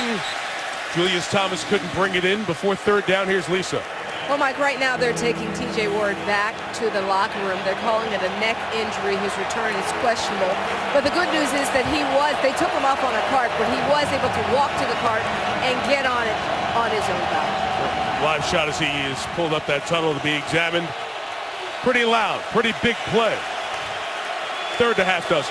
Be surprised if Denver does not test Dre Kirkpatrick, the young corner at the bottom of the screen against Demaryius Thomas.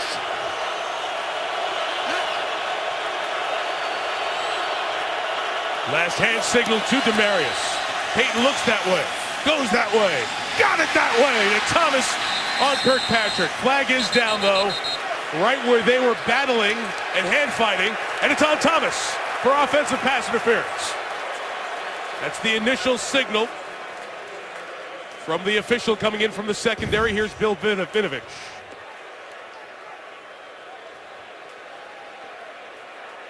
That might be the worst call. Prior to the pass, personal foul, face mask, offense number 88. 15-yard penalty, repeat third down. I didn't see anything. 15-yard penalty nullifies a 30-yard gain. Boy, oh boy.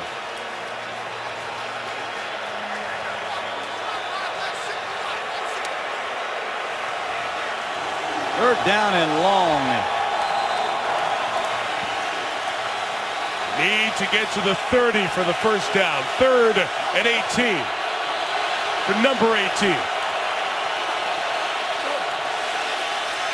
They do bring some pressure, and Manning gets hit and goes down. Taylor Mays got there. Gotta credit Paul Guenther and his defensive coaching staff. Third down and long, you'd think they'd back off and play zone. They come with a zone pressure. You're gonna see Taylor Mays not on the screen here. There he is on the right side, I'm sorry. Unblocked on a delayed blitz, and down goes Peyton Manning. first sack of his career. What a time to get it. It's a turnover and back-to-back 3-and-outs for the Denver offense after they got so hot at the start of this half. Now Colquitt out of his own end zone. Tate waiting. Runs up to get a short kick. He'll let it go. Get away from it as it dies just on the other side of midfield. Inside of 6 minutes left. Flag down, back at the 13-yard line.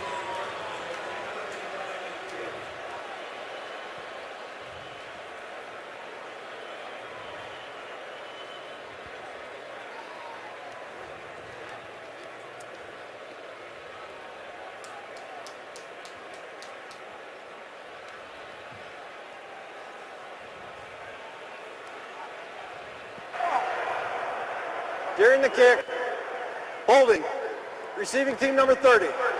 10-yard penalty from the end of the run. Cincinnati keeps the ball. First down. The core of special teamers, Cedric Pierman, pushing back to their own 40. The Bengals lead by 2, inside of 6 left. So the Bengals lead by 2. They have the ball at their own 40. Rain has fallen throughout this second half. Not the most heavy and steady dose we've had. The Bengals have run the ball effectively tonight. 32 rushes, nearly 200 yards. 85 of it coming on a Jeremy Hill first quarter touchdown.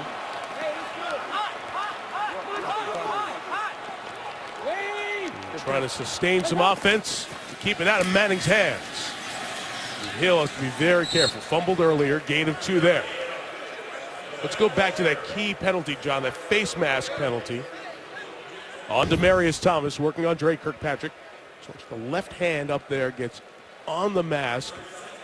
And we saw from that other angle that Kirkpatrick's head came down a bit, and that's where the call was made by the official. It has to be one of those where he's got a better look at it than you see there. It was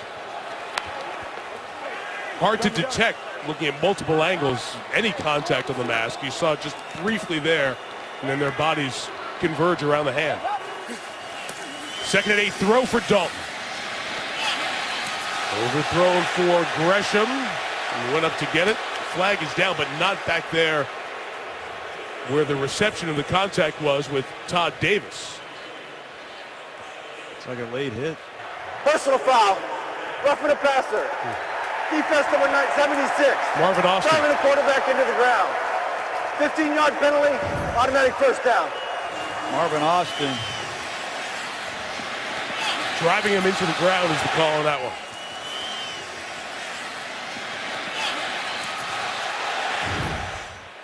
Got to pull off the quarterback.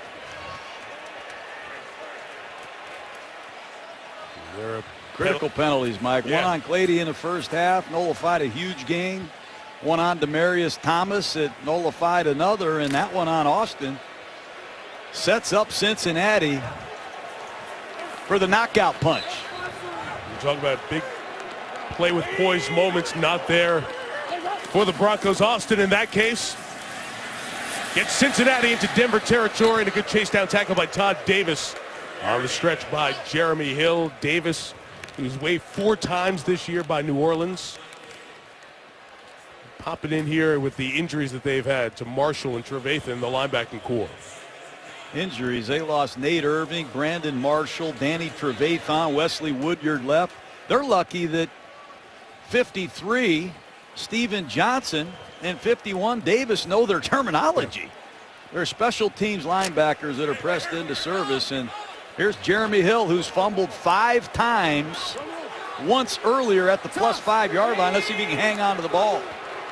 Cincinnati going here with 6 offensive linemen to protect for Dalton, who throws incomplete. Sanu couldn't get it.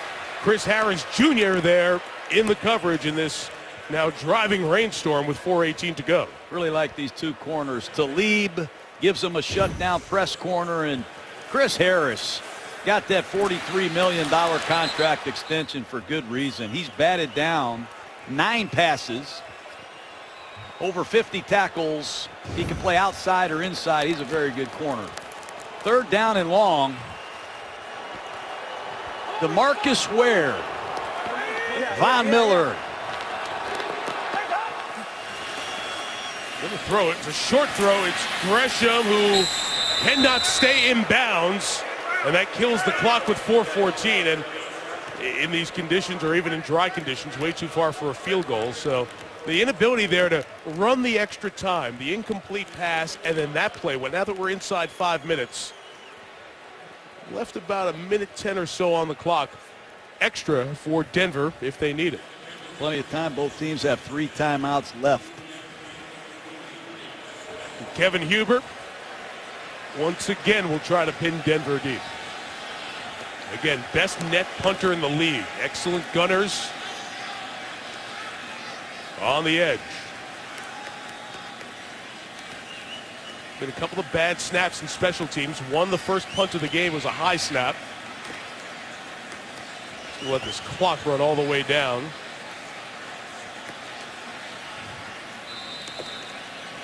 See if they take the delay game of the 5 yards.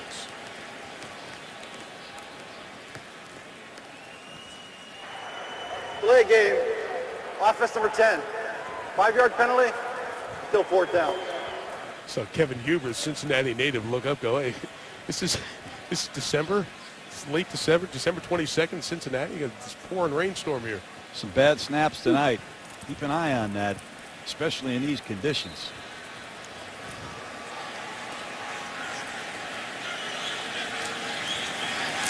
Snap was good. End over end, tough to catch kick. Can they down it inside the 5? No. Darqueze Dennard tried to get there and could not. So Peyton Manning takes over at the 20. 4:14 to go. Trying to add to his NFL record of comebacks in the 4th quarter or overtime. Week off in the first round. Denver, if they can pull this out, down 2, gets that.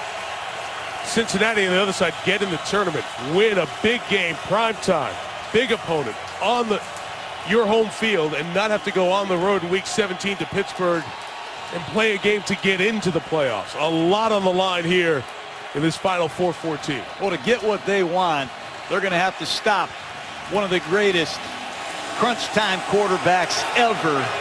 What a finish.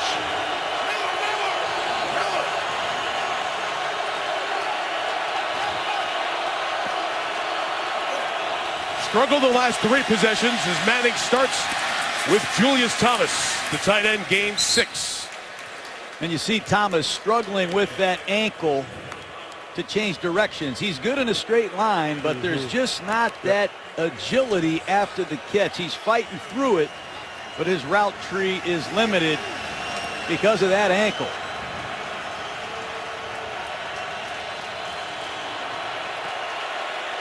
Officially 7, 2nd and 3. Welker, Emmanuel Sanders with 2 touchdowns. Join Thomas, bottom of the screen.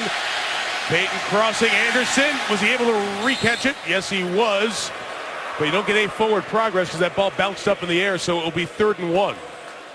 Carlos Dunlap got off there, the ball, and he beat Vasquez quickly on the edge. Manning just got rid of this ball in time. They're going to need to get help against Carlos Dunlap. He's the one Cincinnati Bengal that can ruin this game for Denver. It's 3rd and a long one.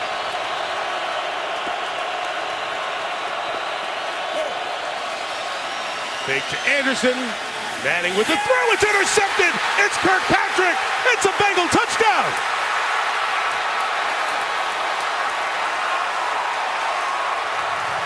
Total confusion. You rarely see that from Peyton Manning in these critical situations, but clearly complete confusion. Emmanuel Sanders and Peyton Manning. And Dre Kirkpatrick, for the 2nd week in a row, has an interception. And that might be the play that ignites the Cincinnati Bengals that has eluded them for a long time.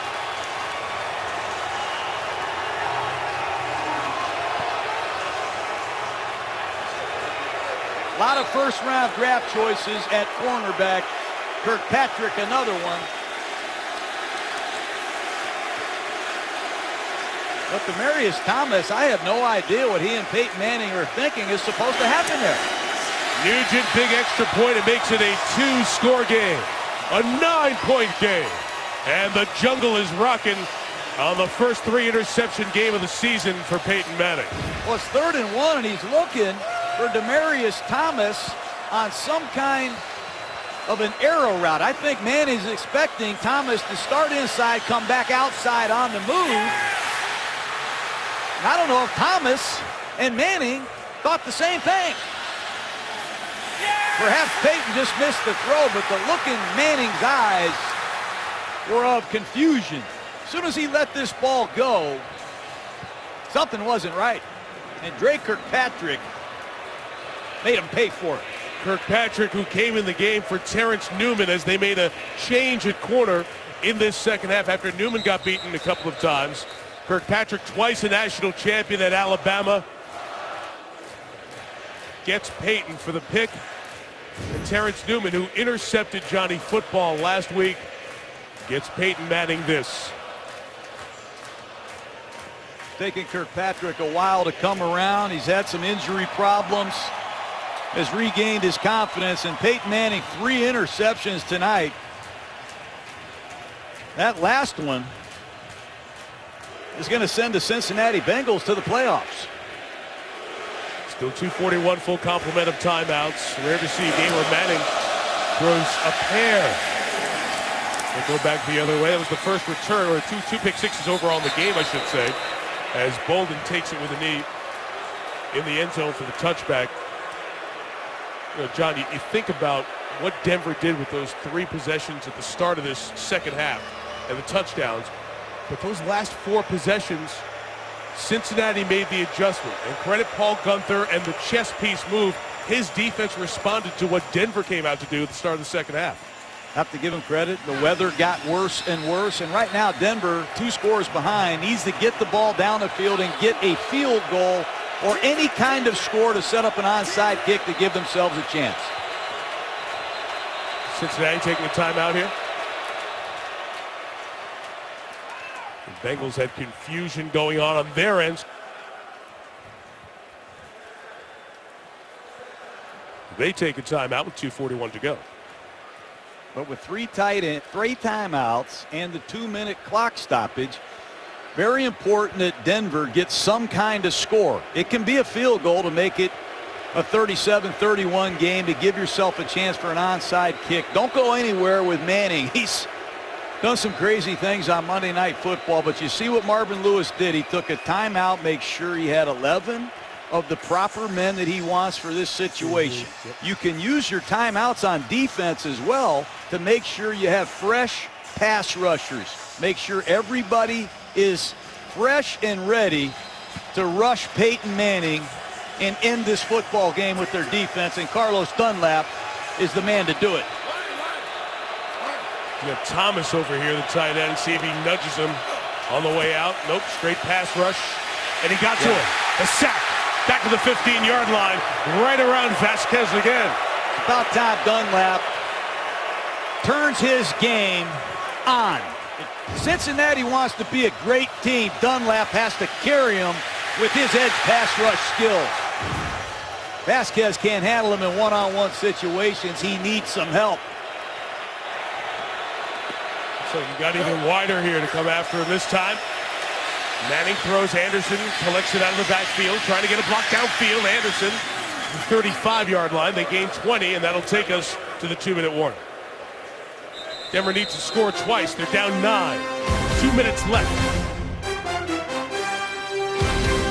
Steve Levy in for Stuart Scott here in Cincinnati, just trying to help out some of the locals. It's what we do on the GMC postgame report, which is coming up. Highlights, analysis, reaction. I'll be joined by the fellas, Ray Lewis, Trent Dill for Steve Young.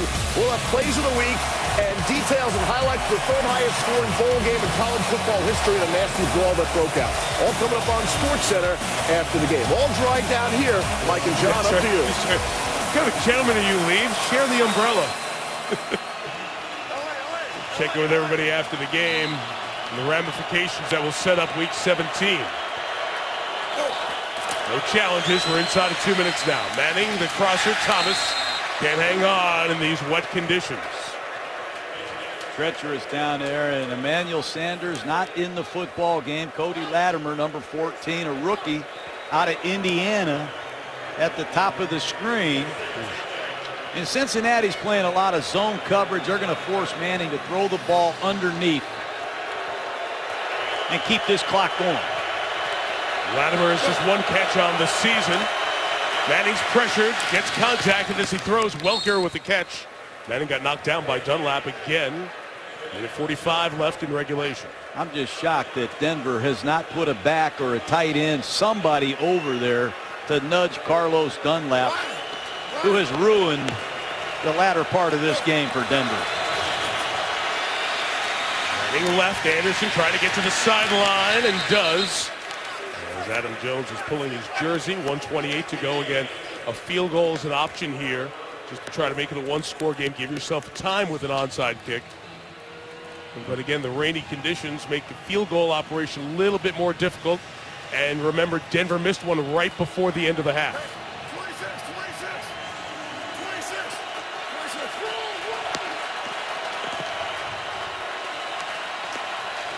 Rain teeming down now. Heaviest of the night. Manning to Tammy. Incomplete. And John, you watch the offensive line play. You see just defensive linemen pushing the guards right back into Manning's area. He can't step up and throw. Footing is bad also. When you can't step up and finish on your front foot, it's going to be hard to throw the ball. But power rushes, people landing around the feet of Peyton Manning, pouring down rain, difficult to throw strikes. That was one of your favorites, Geno Atkins, the defensive tackle. Walked the guard right back into Manning's lap. 3rd and 4, they'll run to get the first down, and Anderson has a bunch of room. Oh, and he almost broke free. Still on his feet inside the 20 to the 19. I want to take a timeout and kick a field goal.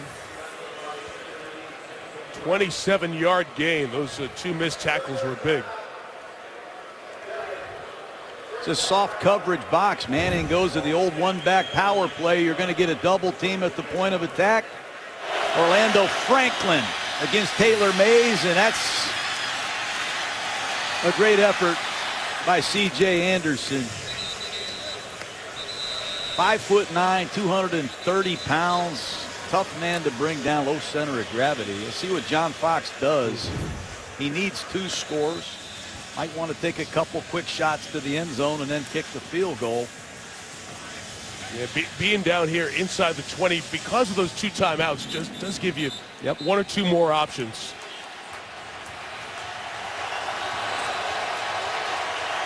And again, Latimer, the 2nd-round pick, Dayton, Ohio native, is going to be at the top of the numbers at the top of your screen.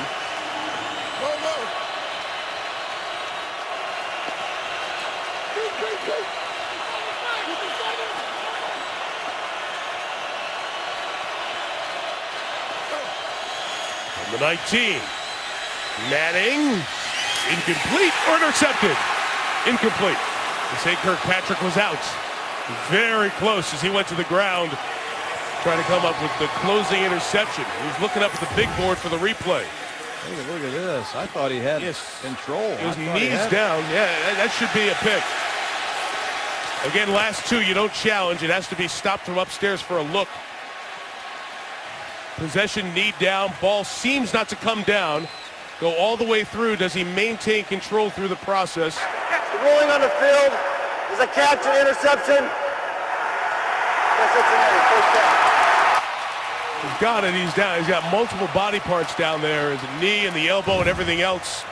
And now they've changed it to an interception, as you heard Bill Vinovich say. Yeah.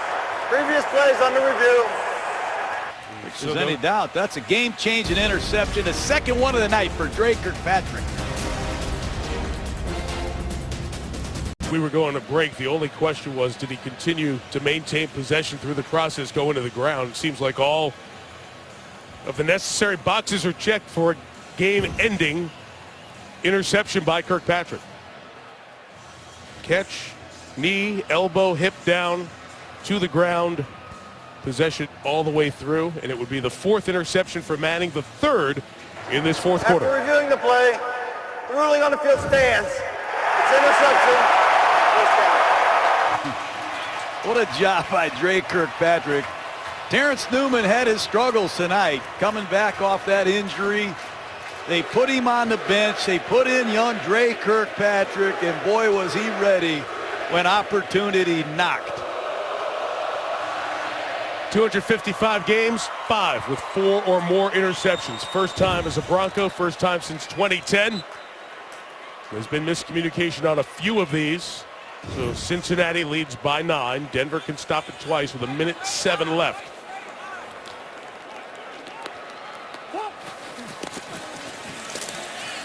Give to Hill. He should just get down inbounds there. Give himself up at the 19 and force Denver to use that second timeout, which they get here.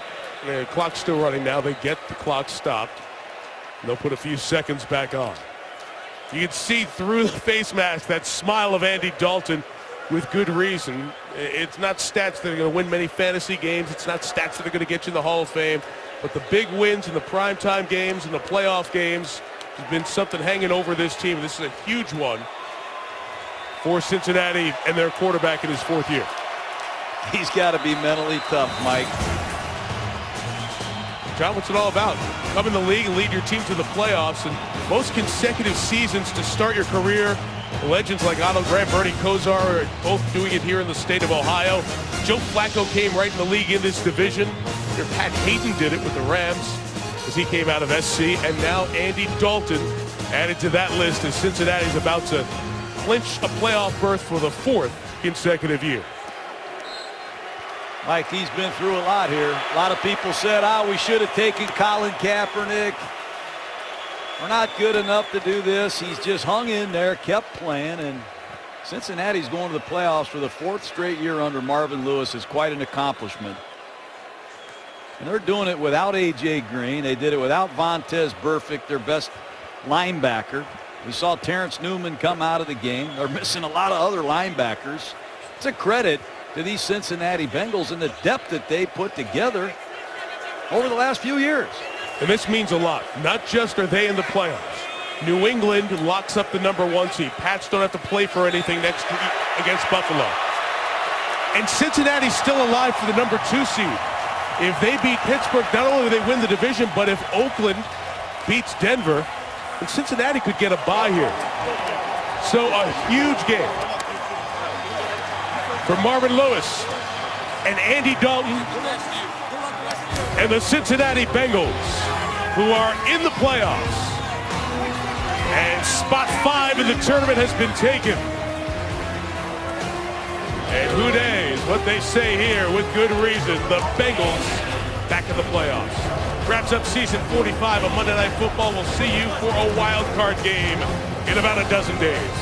John Gruden, Lisa Salters, our producer Jay Roth, and director Chip Dean, Mike Tirico. The GMC postgame on SportsCenter starts now.